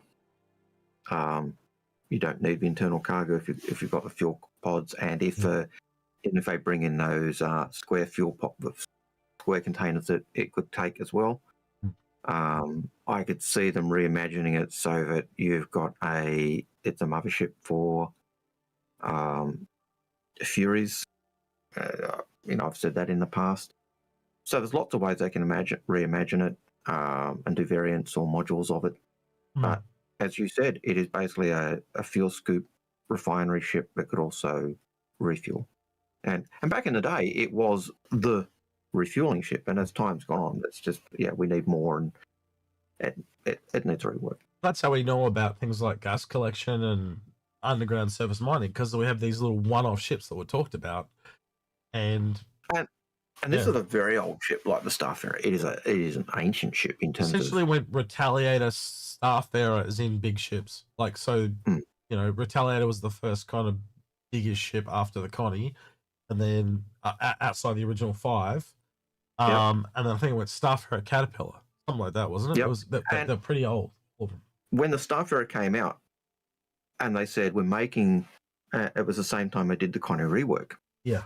And the Connie grew in size, and at exactly the same time they said, and we're making big ships fly like big ships. And the Starfarer, it felt awesome to be flying this wallowing fat sow, because that's what it was. And it was the same with the 890 jump. But those big ships really felt like that real slow, sluggish thing. I still remember Connie. I still remember Algared when we were racing around Port Elsa in the Starfarer through the rings. And doing 10-pin bowling with caterpillars. Setting up caterpillars as the pins, and using the drifting on those Starfarers on the rings was so much fun, because it's like complete oversteer. Like, you're almost at 180 degrees trying to get it to go the other way. Well, basically, getting into the Starfarer, setting up for because you could set your cruise speed, turn off your engines, and just keep going. You set everything up, and then run out, get out of a ship, and let it just fly into the caterpillar pin. So the joys of annoying people back then. Crashing the game because you loaded 10 Starfarer, 10 caterpillars, so you could play bowling. So we could see them changing it to make it fit, but it's an old ship. It needs the update. Stefanissi says PlayStations will use small and L modules for the rooms. Do you think it makes sense to use those internal assets for the Endeavour? I think the Endeavour will be kind of the master of all the systems, because it kind of needs all the system working before it can kind of get made. But you can clearly see that essentially, like Algared and I said years ago, the room system is literally just a room, and then has a different container. So the way things are moving towards now is a ship is just a container that holds rooms in it, right? An asteroid is literally just a container that holds rooms in it. So once they kind of have the system up and running, I think that's why base building is so core to this, because they can now rapidly prototype.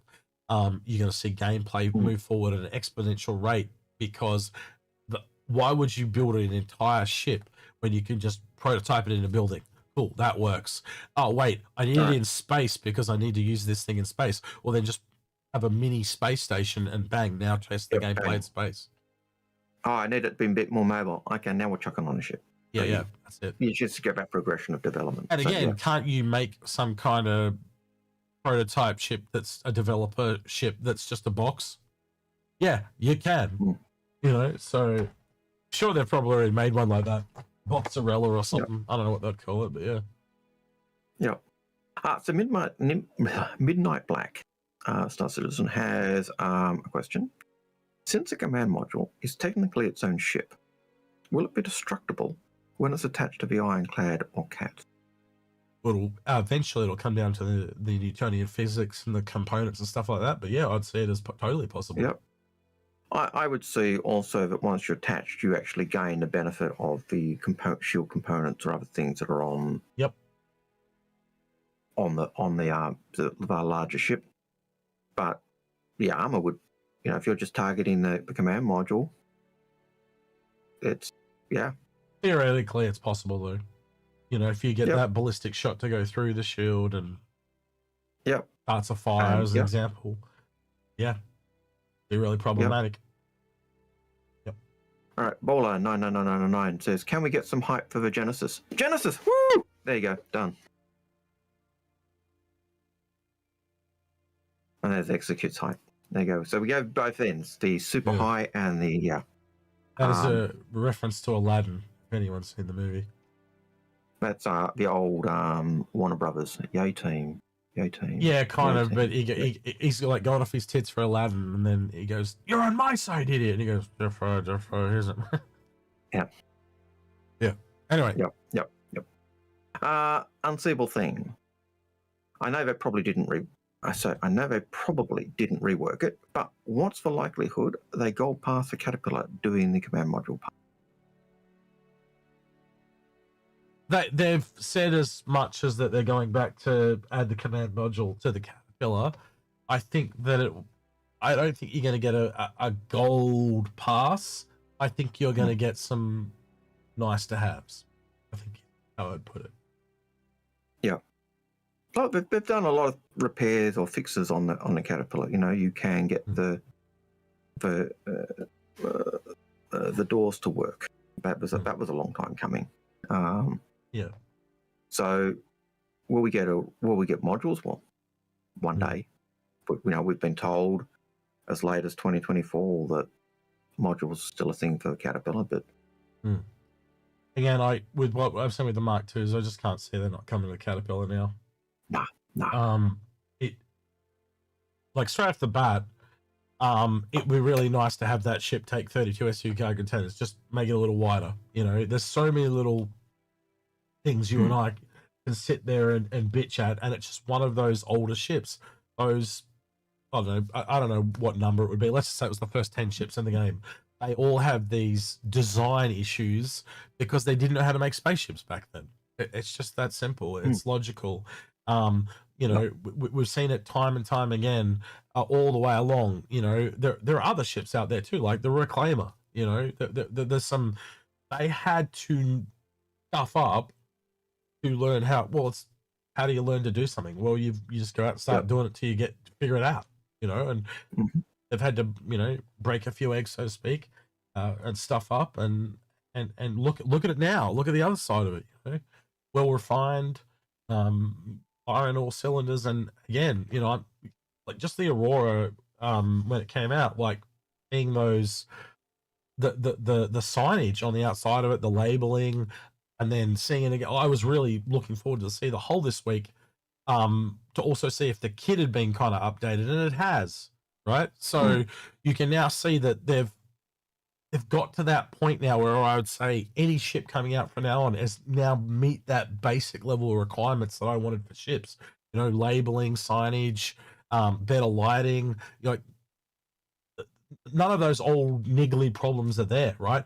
And yes, there's been ones like, say, the Moth that came out and it wasn't super functional when it dropped, but the very next patch it was fixed. There's always going to be a teething issue. That's not what I'm talking about. I'm talking about like art problems that take them 12 months to 2 years to type of fix. You know, I think the last one I can think of in recent memory is the Hermes with the triage on the floor, and that still hasn't been fixed. So. Anyway. Yeah, no, I agree. Rocketman says, could the Hammerhead variant be a modular one using the same modular mechanics as the external modules on the new Aurora and has similar remote turrets? Anything is possible. Good. Anything is possible. It's, right. So I will show this really briefly. We did talk about this yesterday. I wasn't intending to talk about it, but Grim did talk about it. There's a little chat between. Give me a second. Find it. So Trispone found this. This is from the thumbnail at the end of the video of the Hull B, and they have the two thumbnails come up, and they always had this animated Port Alisar thing that they used, but for some bizarre reason, this had been added into it. Now, the thing is, if you look at it, that's not the regular Hammerhead. It's got a few structural differences. Now, you can see enough to tell it's different, but you can't see enough. See enough to see that it's a hammerhead? No, you're okay. Well, can, to me, it looks like a hammerhead. But go on. You can see enough that it's different, but you can't see enough to tell exactly what is different. It's so far away that it's enough rope to hang ourselves, type of thing. Yep. That's what I was trying to imply.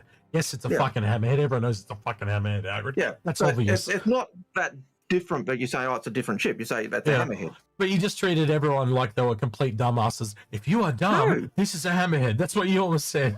No, that was not what I was saying, and not what I was implying. But that's it's just that's you being your usual comedic self. Well, that's what it felt like, because you basically just said, everyone, if you're dumb, this is a hammerhead. That's what it felt like. No, you just clearly choose to hear what you want to hear, not what. But yeah, you can see like little things like there's some dots in the arms along here, which implies that there's some structural changes. There's some different lines on it. Again, it also appears a little shorter. Triss did go over it. It looks like they've made it a little shorter. Probably remove some of the needless corridors that this thing had. And yeah, it's a little different. So the gold pass, you know, they also talk about a hammerhead related ship, possibly a variant. Who knows? This is also, if I go back to the roadmap, funnily enough, it is ships and vehicles. It is right here, the 4.8, and this lands at Invictus. So we're probably seeing this gold pass and possibly the new variant at Invictus. Now, could that one that was on the hangar pad, given that it looks slightly shorter, it looks like a hammerhead but different, could that be the hammerhead-based variant type ship? But don't know. Rope, as you said, to hang ourselves. Absolutely, that could be the variant. You're not wrong. I will give you that. But again, it's just really hard to tell from that distance. At a mega distance. Even if you look at the outside of the turrets, there seems to be something around the turrets that makes it look different. Yep. You know, it is enough. Just like you look at it and you say, "Oh, that's a hammerhead," and yet you look at it and go, "But it's different," and you can't really see what the difference is. You just say it's a hammerhead-esque ship. Well, I don't have the picture, but Triss said he actually got the other hammerhead and zoomed out and put it at what would be equivalent distance, and they do look different. You can clearly tell that they've changed. Really good. Yeah. And again, if I really wanted to, I could ask Grim or Triss to do that and send it to me. But those of you that seen Hammerhead, you can see there are changes there. Not enough to go exactly what it is, but you can tell the lines are out of place and shit like that. So again, not long to wait. Invictus kicking off in little 33 days at this point, so not too long to wait. And obviously I think we'll probably see another ship. Let me do the math. If we take our 2 weeks credence, one on the 25th and then one on the 9th, we could see one just before Invictus. Not sure though. So we could technically see one or two more before Invictus. So yeah, we'll see. Yeah. Now, given that Hammerhead is a straight up military ship, I would almost expect to see Hammerhead / variant at Invictus. Yep. Now, whether that's what we'd see is another thing, but to me that just seems logical. Yep. Don't disagree with you at all on that. And again, it's coming in 4.8, so yes, again, it's coming in the Invictus batches. Yes, it's a given. Yeah. Demon Wolf, unless you want to finish off. No, I'm good. Demon Wolf says, so CIG has apparently just now went round and retroactive move. Talking about the buybacks of Squadron 42 in the game packs. Yep. Given that C Daddy did make a comment on Reddit saying, "Hey, I'm the guy who does those changes, and that's news to me," it's probably a bug. So yeah, we're holding just off on that one. Just give it a minute. Someone probably changed something in the bracket and broke something on him. Yep. Midnight Black FC says, "What do you guys think of today's change?" Same thing. Do you think, this is Rocketman 194, says, do you think they are using Defense Con in place of Invictus and then use Invictus Week to launch Squadron 42? No, I think they're both just in parallel. It's just that they're doing it like a Drake's taking over Invictus type of thing. We're bigger and better. Fuck you, UEE. Yeah. But Invictus launch week is literally the recruitment drive that the Navy does in the UEE. So you can't take it over, and because of the way they do it, you can't really change the week because that's when the recruits sign up. So how's this for insult? Mad Stallucky on Twitch says a flak variant to make it good at shooting fighters would be nice.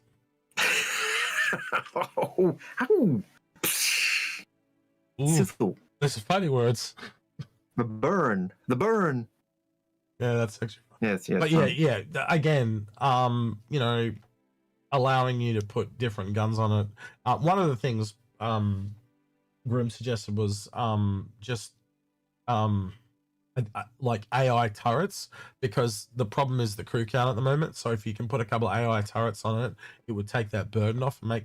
Because again, if you could just get you and one other person, if you had you and 2 other people top and bottom turret, and then say maybe there's up to Art suggested up to 4 turrets, because then you could do the outside turrets as AI, 1 top and bottom, and the pilot. Yep. You know, or make sure there are enough different jobs on the ship so that your crew, your turret gunners, aren't sitting there bored out of their brain. Because that's the problem with most multi-crew ships where you need turrets, isn't it? It's I can go and fly my ship and fly my ship and do other stuff, or I can sit in a turret and twiddle my thumbs and wait. I was just sitting here going, like, how could you make the ship worse? And my brain went to, you remember those turrets on the Vanguard that fired missiles? The dumbfire missiles? So just dumbfire missile turrets all over the helm. Yeah, and you got a turret, and you got a guy in there who's got to man the turret to fire. Yeah. So you just like fly up real close, and it's literally a bombardier. It's just like, and then just leave because you got no ammo left. That'd be fun. Yeah. But it could be deadly in the right hands. Like, like imagine an Idris, and you just hit it with all these dumbfire missiles. It'd be kind of funny. Yep. Anyway, now meet XXX meet on Miat on Twitch says, what if the new Drake CEO signed a contract for the Ironclad assault with the UEE? Drake is trying to clean up. Look, no problem with it. And I think there's plausibility for that type of thinking, because Drake is no longer the bad boy on the block. Like, that is Greys. Greys are the crappy ships with the core shielding and everything else. Drake was always said to be, you know, the worst shielding for ships of its size. You know, the shielding like can't fight its way out of a paper bag type thing. But it was never. It doesn't have armor or shielding. It was less compared to ships of its size. But the converse of that was they were so heavily gunned compared to ships of their size that you had that balance, and it was always a balancing. You have more guns, you get less armor or speed. Or I think the other thing we're going to see at Fleet Week is the Kraken. I think we are getting a Kraken exterior. Yeah. It just seems way too done on the outside. And I just think that's the type of thing, like much like what happened with Idris and the Javelins, Polaris's in years before. It builds a lot of hype, and a lot of new people just like looking at big shit. And you don't need the interior, you just need the exterior. And again, once you get that functional in game, then you can also use it as an attack craft like they did with the Idris and all the other ships I mentioned before.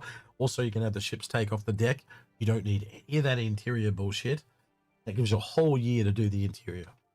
And even if you do a, you know, like they did with the Javelin, we've got the tour.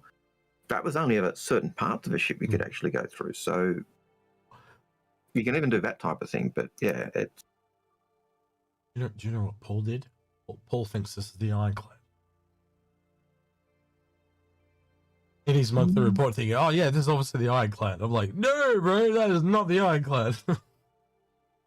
Way too big to be no, it's way too big to be an Ironclad, and you can tell it's Kraken just from the scale. But that's also something Grim wants to do because it's got humans and the vehicle. Yep. I was about to say mole. It's not a mole, is it? I'm brain farted. It's not too big to be a mole. What is it? Yeah. No, the other one. Mule. God, I had a brain fart.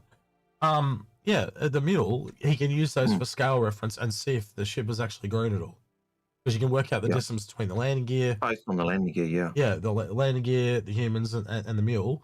Work it all out and scale up the current model they've got, and Bob's your uncle. It's a new version of a caterpillar. Yeah.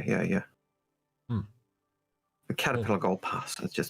It's grown. Yeah. No, seriously, it's literally titled Raelian in the. Sorry, not Raelian. It's literally titled Kraken in the. Like, if I go back, you go up and look up. You go up here. Top, it's got it literally says Kraken in this thing. Yeah. But he didn't open it like that, so he just and because it had the ironclad above, he just assumed it was ironclad. Yeah, and that's an easy mistake to make. Yeah. So it'll be interesting. Drake going for 2 weeks as well. I also wonder if we're getting multiple ships from Drake, not just the one. Who knows what the other one will be, whether it's a Golem variant, a Clipper variant, a whole new ship, who bloody knows. But I'd like to think it's not just the Ironclad. But also that command module sneak peek makes me think that maybe the Ironclad is the first ship that's the cab off the rank, which also breaks with tradition. But I've just realized why. Oh, I'm an idiot. They always save the biggest ship for last, right? My brain was Ironclad. The biggest ship's the battle cruiser. I'm a fucking moron. Holy shit. So yeah, Ironclad first, battle cruiser last. Maybe there's something else in there. Who knows? I don't know. You reckon we're going to get more than one Drake ship, or being it's for 14 days, like 14 days, I would kind of if they're bracketing Invictus launch week, I would just go Drake ship at the beginning, Drake ship at the end, and something UEE in the middle. And the busier than usual quote either comes back to, well, okay, you tell, and I'll put this to chat as well. It's either Squadron or more ships than usual. How else am I meant to take that? Yeah. Oh. Yeah, I can't take it in any way. Yeah. So that's kind of where I'm at. Either more ships or Squadron. Either way. Or both. Shit, if it's both, I'm dead. 2 weeks is long enough as it is. And please have breaks between your days. I don't want to do shit every day. Like, it's it's death. Need a breather. Yeah. Anyway. Yeah. Have some kind regard for your pre-advertisers. Yeah. Well, they've got multiple people. I've just got me. I've got to drag Agra's ass out of bed. He doesn't even turn up every day. Yeah. And I got to get all the guys together. That's a feat and a half. I can usually get him to turn up one day. If it wasn't for Paul, I'd be stuffed on most of those days. He turns up more than you to those things. So yeah. Yeah.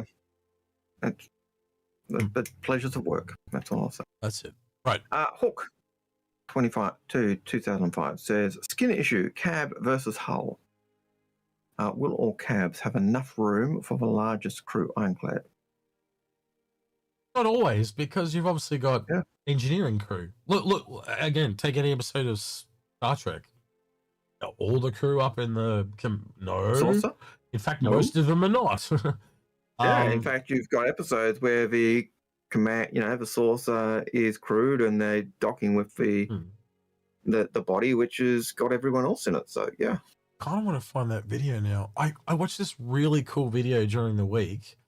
I can't even remember what it was called, but what it was the guy had taken the plans from the 1960s TV show of the original Enterprise, so original series, and he'd literally taken all the schematics that were deck by deck, and he built the whole thing into a 3D model, and then went through it floor by floor, cross section, had the whole thing animate.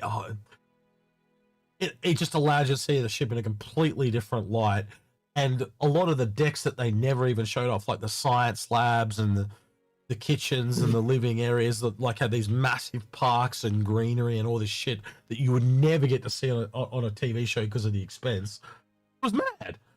And I'm not the biggest fan of the original series, but just seeing that shit totally, It gave you a sense I just was like, wow, and like I want to see that now on the next gen. I want to see it on Voyager. I want to, and again, you just start because you don't get to see the interiors on these shows. They don't show them off like that. No, so it was just seeing it in a different perspective.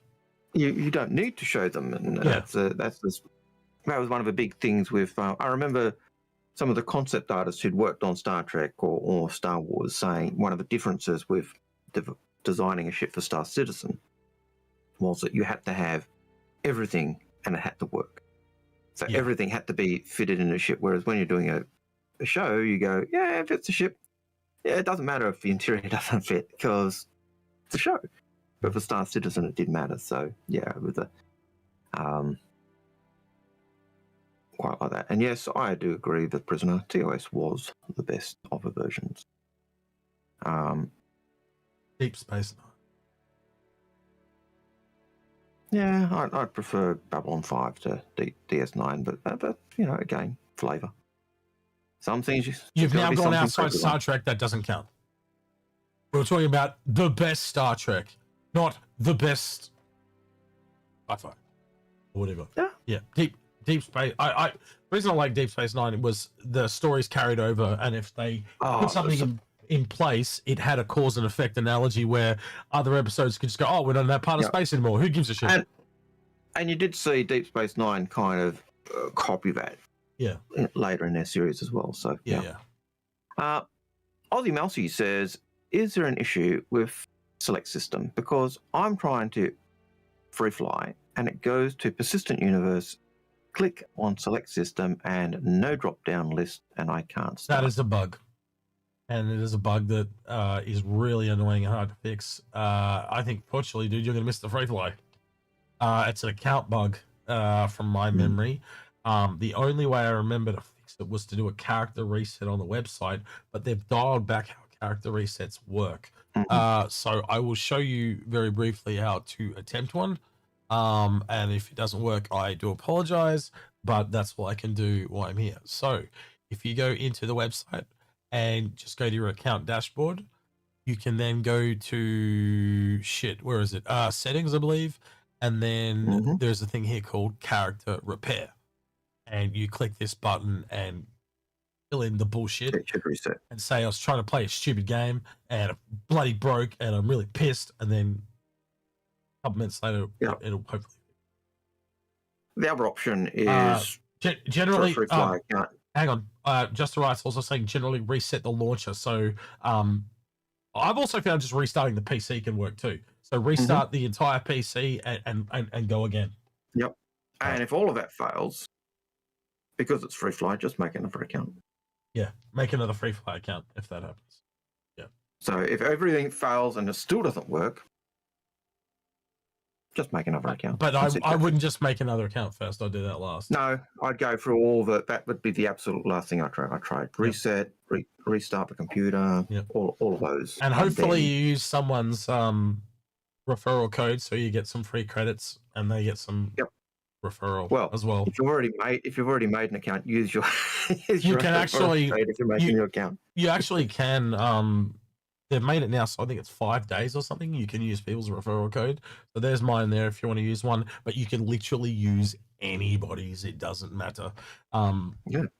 Just don't use Grimm's because he's got too many. Do you know Grimm is now like 5 away from the Raptor? I think I've got like 2. I've got none. We don't. Yeah, well, we don't really push referral codes, do we? So let's have a look. I'll show you where I'm up to. Look. Oh wait. I'm up to 5. Wait, what?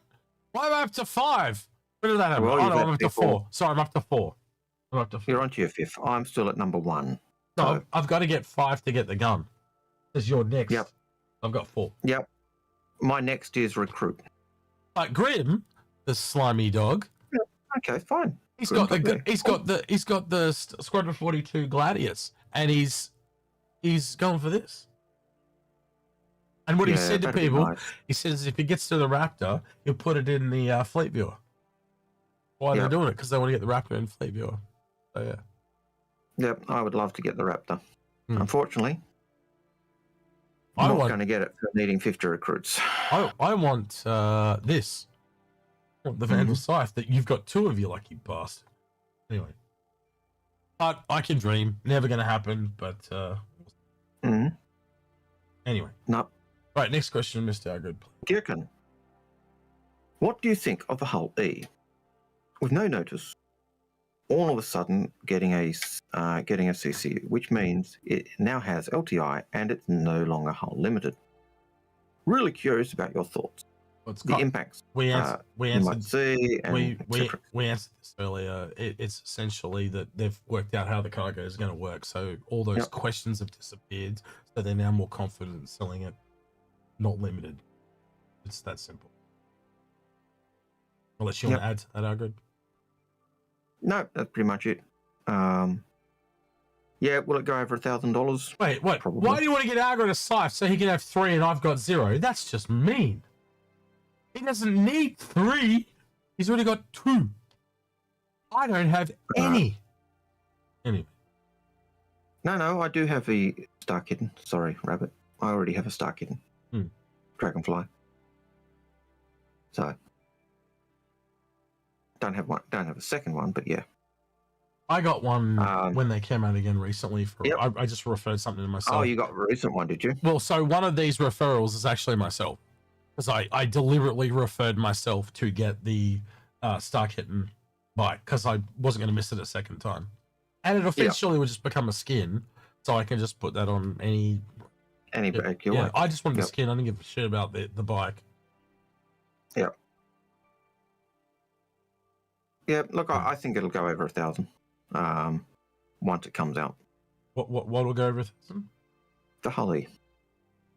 I think they'll push it up. What's the price now?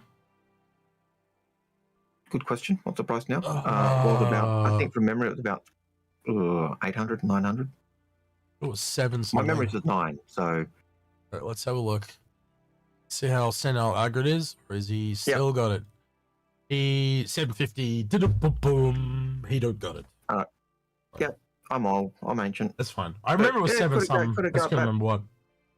$250 jump. I just remember the whole seas jump. Can I actually say the fact that it's not limited tells me it's not going over 1,000? Because if it stayed limited, it would imply it was going to go over 1,000. And the fact that its cargo capacity from previous has dropped. Like the Pioneer. Because the Pioneer will go over 1,000 when it comes out, and it's still limited. Why is it still limited? Because of the money laundering laws. This, at 10 to 20, so that's $75 or $150 at 20%. So $150, that only takes you, what, $900. Yeah. The only ship the only ship that went outside that was the Polaris that went to 30%. So let's add another $75. That's $975. That is under $1,000. I can't give it to you. $890-ish. So $980. Yeah, well, that's what I said. $975. $975 is it's always 10. Usually it's 10 to 20%, and we've only had 2 outside that. We had the Triage at 5% and the Polaris at 30%, but all the other ships besides those 2 have been 10 to 20%. And the Hull C. Yeah, okay, I'll give you that as well. Yeah, that was a big jump too. I guess we're going to have the Raelian and we're going to have the whole B. So we are getting a few more. This is true. Okay, I will amend, but generally, it's 10 to 20%. Generally, it was a 10 to 20%. But and again, as I said, I applied it at 30, and even if you apply it at 30, which is the maximum we've ever seen, it only goes to 975.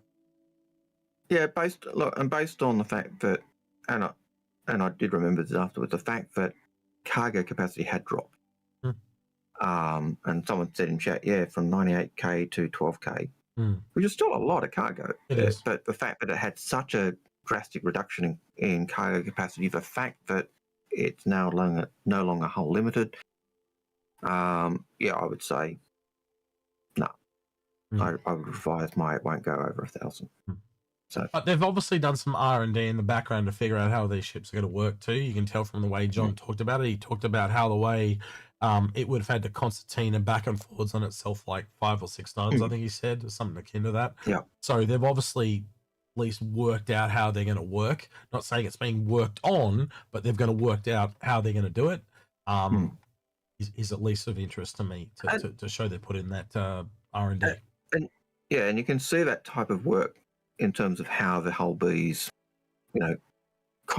compacts up and all the things go. And you could see a hull D or hull E being as big as they were, expanding that type of concertinaing and shrinking down would have just been absolutely massive. So, Mr. Intruder 353 said, there are no questions. Oh, no, we're not going offline because we've still got questions. So, Mr. Intruder, you are so naughty.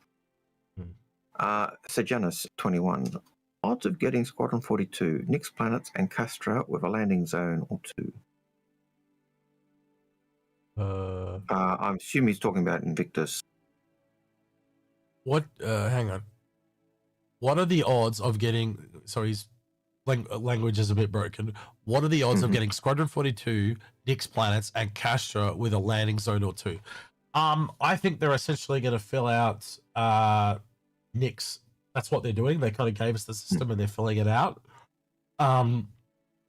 Maybe the same thing they did with Nyx, where they dropped just the planet at the end of the year, maybe with just the landing zone, like they did with Levski, and then they fill that out the year after.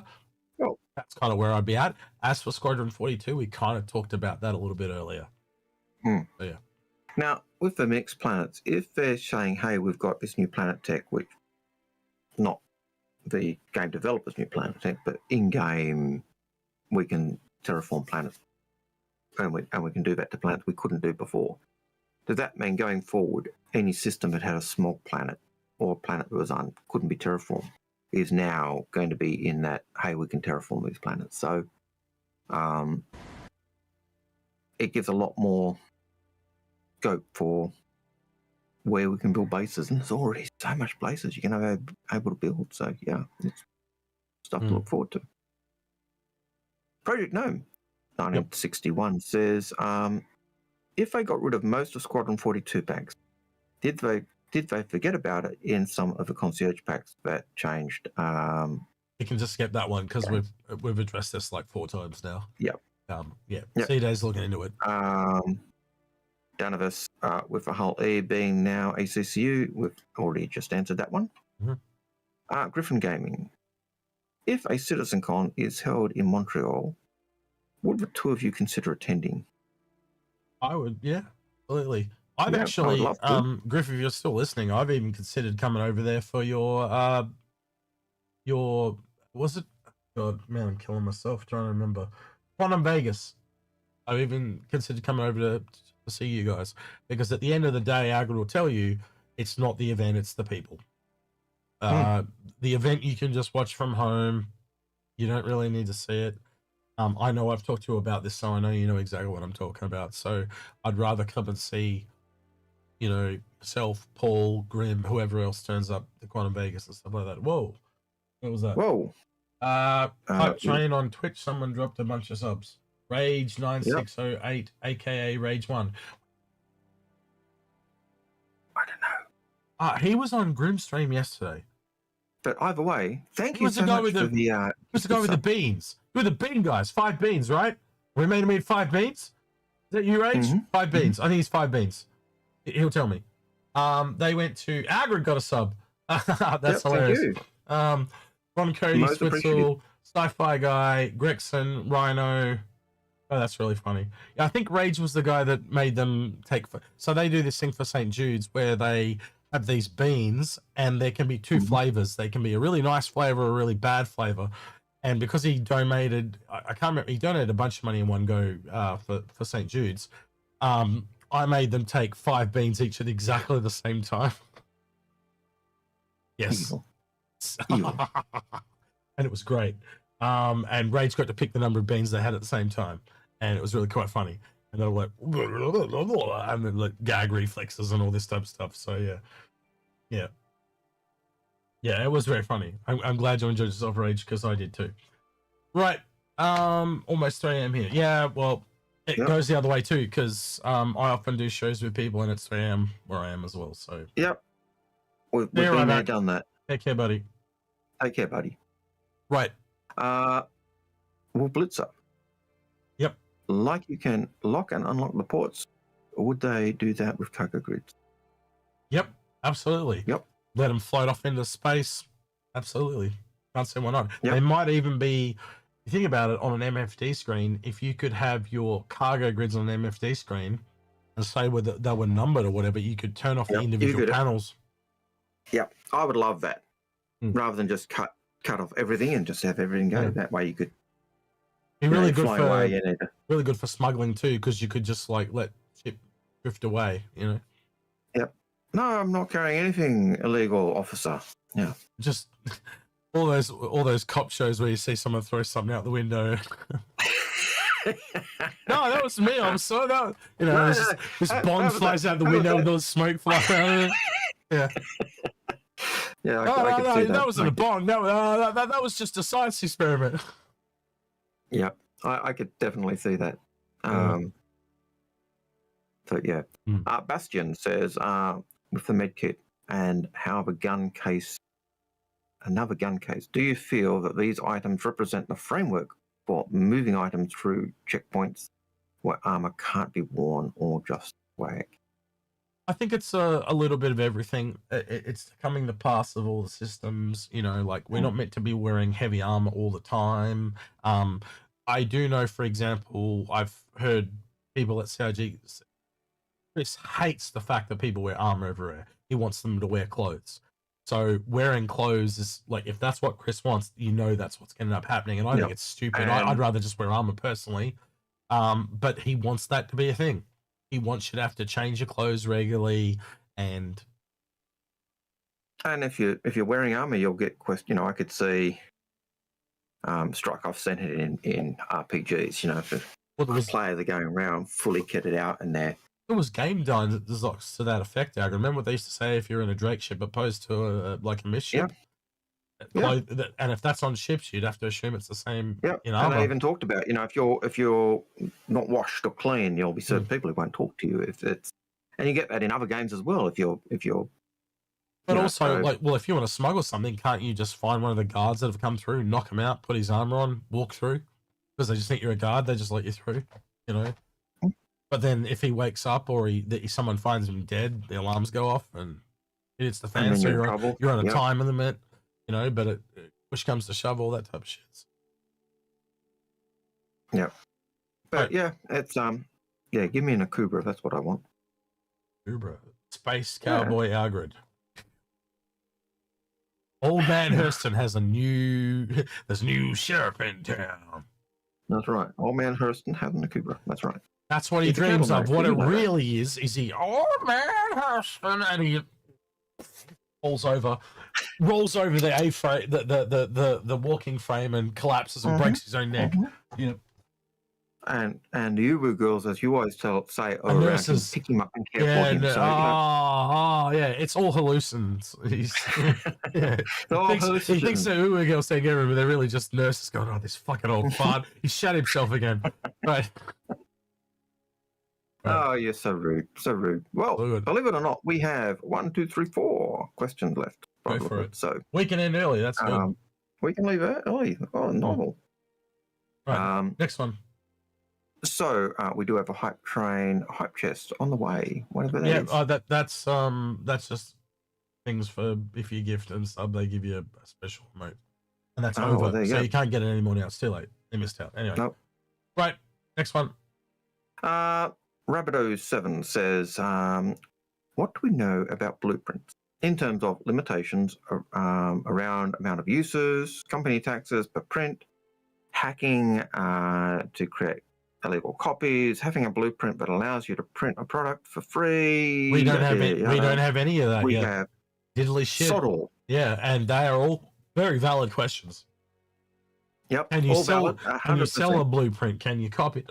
Can you give it to someone else? And I have to assume with the way rep grinds work, this is where my brain goes, and you correct me if you think I'm wrong, Algared. It's licensed intellectual property, say for a ship, right? I'm just going to use the ship as an example. So say it's a Miss Razor. So MISC will give you the blueprint for it, but you cannot duplicate it because they own the ship. Otherwise, they would sue you.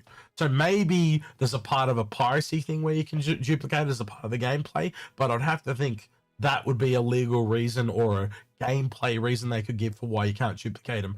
And that way they stay within the rep grind. Yep. No, Yeah. I think, you know, I remember them talking when they first talked about blueprints, that they go into your inventory, you wouldn't lose them. But that's about all I can recall from them saying. Space Deck. Can I read a question out that someone that doesn't know how to speak English wrote? Doesn't know how to put question in their question. It said, yeah, sure. Can you dismantle items times number of times for blue prompts? I don't know what that means. That person just had no understanding of English, surely. That person is drunk as fuck.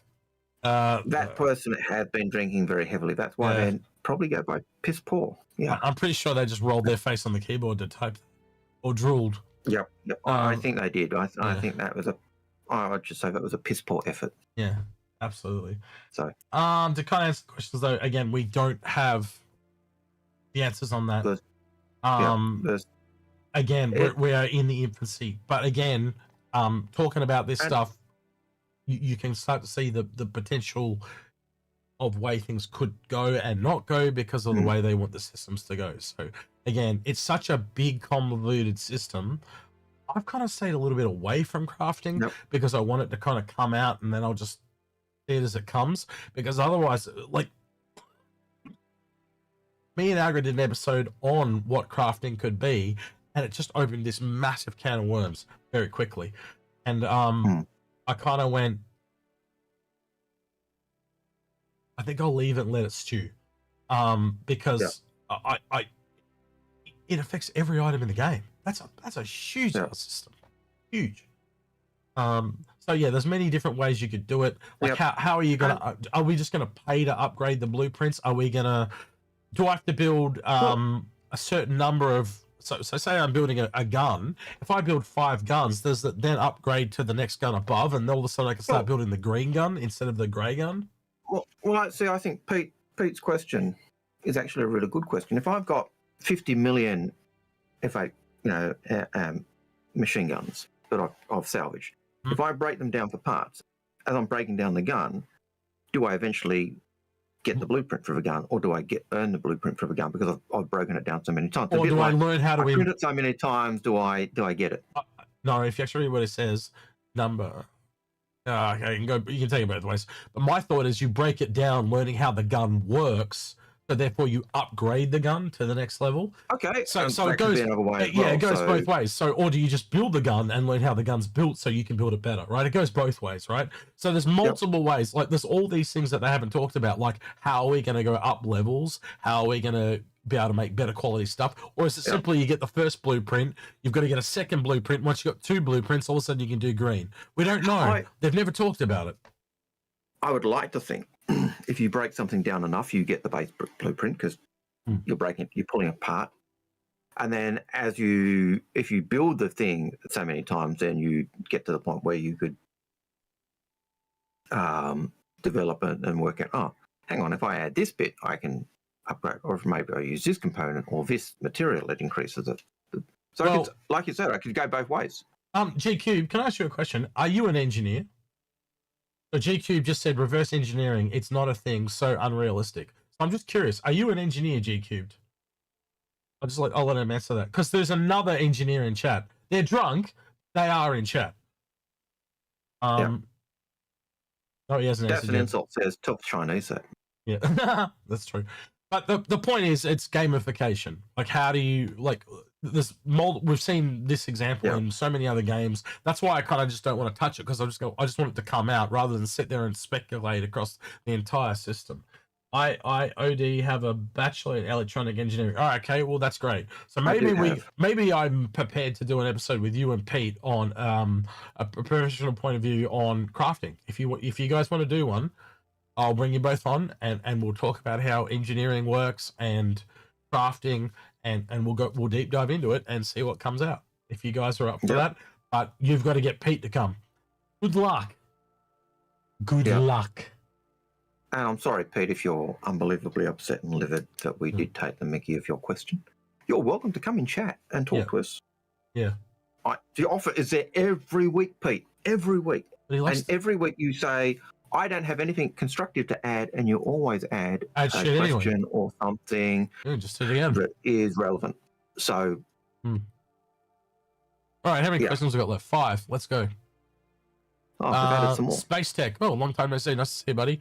If you had to guess, what do you think the Cyclone RC will get its booster back? It's been missing for years. When they get around to it. It's not exactly a priority, is it? Ground vehicles are a bit not in the best state at the moment, but they'll get around to fixing it like everything. Well, I could say the same thing for the Mustang Amiga, can't I? So, yeah. Right. Rabbit 007. Should the battle cruiser be the new top referral award? Let you take that one, Algared. Yeah. They want to add it to 50 million referrals, and yeah, sure. Look. What is it? What's the top one at the moment? I think it's only like 1,000 or something. I don't know. You just double it. I think the top one was 2,240 or something like that, because it was doing the 42 or something like that. Let me have a quick gander. I never looked because I'm only at referral number 1. Not even there yet. So yeah, let's have a look. Referral program. Top one is 1,042. So to make it 2,084. 84.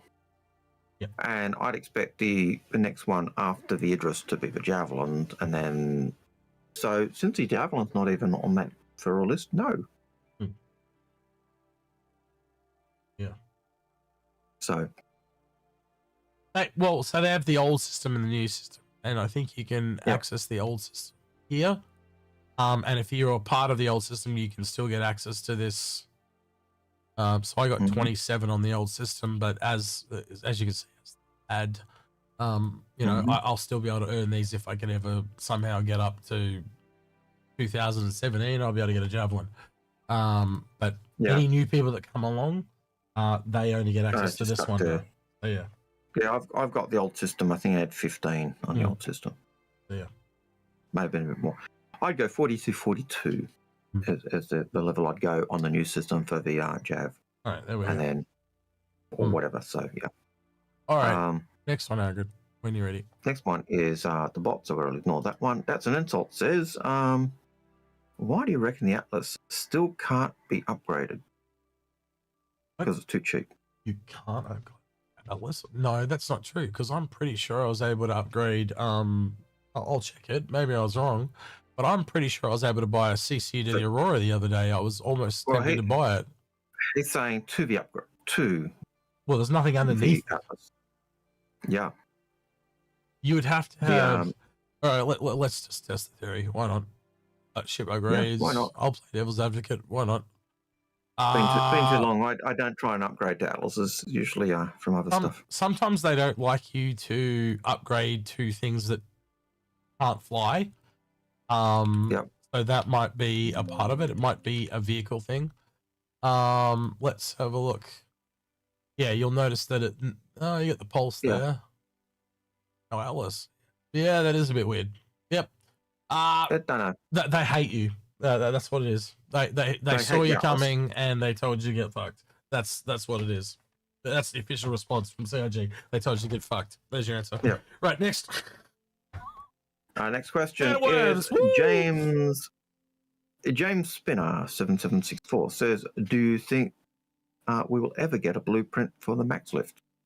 Or you could be able to render them into parts? Possible. Almost every single item will become a referral award. And not only that, you get the item, but can they also make it so that, okay, so there's the Max Lift in yellow, but what if you want it in red? Do they make you make the whole thing again in red? Or is it just a skin? You know, there's multiple ways they can go there. Yeah, exactly. So I've now got my Max Lift, but can now I go out and earn all the skins as referral, like as rep rewards as well? Yeah, interesting. Right. In chat in YouTube, Matt P1337 says, are the Star Wars Galaxy the emulator still running? Last time I tried, which was a couple of years ago now, they were running. But are they still running now? Don't know. Haven't been there for a couple of years, so. But there were a couple. And our last question. Oh no, we've got another one. It's the last question. If you we can do that one too. All right, go. Second last question. Go. So Space Tech says, do you think the new ref ladder is downgrading the old one, considering the movement of the Gladius? You kind of get more frequent rewards, but the rewards aren't as good. Yeah. And we did talk about that when it first came out too. And I think that's why they left the old system there for people that had the old system, because there were some people, like you saw mine, it was kind of like, well, it was around 27, 25 or whatever. Yeah. It allows you to have your cake and eat it too. It rewards the people that are here at the beginning, and it doesn't punish them, but also it allows new people to come along and get stuff as well. So I don't have a problem with how it is now. I think it's a happy ending how it is now. Yep. And the very last question. Gas Killer says, with all the space dedicated to washrooms, food units, and suit lockers, will the systems/tech bought these be brought in anytime soon? Probably not soon, because it's not super required, and there are bigger. You've got to kind of look what you get gameplay wise for things, and they're nice to haves, but some of them are going to be annoying as shit, to be honest with you. The amount that I've already got to eat and drink already pisses me off, and I think given in time, some of the things that Chris wants, once the masses get their hands on what he wants, he will have to bend and flex and change, because again, being in a multiplayer game, people are going to bitch if they're too annoying, and they'll have to dial them down or back or potentially off. So things that, and you would have seen this too already, Algared, things that they've put in the game that look awesome on paper, then in practice they suck ass. They're just terrible. I like one of the things I do like is if you're on your home hangar, you're in your own home system, you spawn in your hangar. Whereas if you're on a space station or not at your home location, you spawn in a hab, and then you've got to walk to the location you're going to. And part of that is that quality of life, because just walking to your hangar every time when you're on a home can be frustrating as. So I think it's that type of thing. I think things like suit lockers, that's just getting things ready, because there is going to be a time where you can't fly your ship in heavy armor. Yeah. So you're going to need to put your heavy armor somewhere while you're flying, and vice versa. And then if you're doing the same type of thing, people aren't going to talk to me if I'm dressed up like I'm going to war. Then having a suit locker or a wardrobe to change clothes is that type of thing. But I'd hope that's not going, I've got to put this on, and go through the inventory. It's it. I'd hope those lockers or wardrobes would kind of have the set of clothes that you're just kind of clicking it straight on. All right. Well, we're going to be raiding Paul today, the Astropub. We don't get a chance to raid Paul too often, because he usually is either much after us or much earlier than us. So we're going to jump over. Oh, he's going to dance monkey. This is what I was going to say. When we go over there, he'll do a little dance like this, and we're also going to get. He got C Daddy actually just subbed to him. That's pretty cool. Xian Pasta got it for him. But yeah, I want you to tell him to dance monkey. And how come he dances with his fingers and not with his toes? Yeah, and I think the question is also why is the Ironclad not, or why is it Kraken the Ironclad? Tell him how he fucked up with this image. Let's see if I can find it again. That's what you're trying to. Someone's at the back door. All right, I got someone at my back door. Yeah, that's exactly the one I'm talking about. This one here. So this is actually a Kraken, not Ironclad. So let him know. The Kraken Ironclad. Yeah.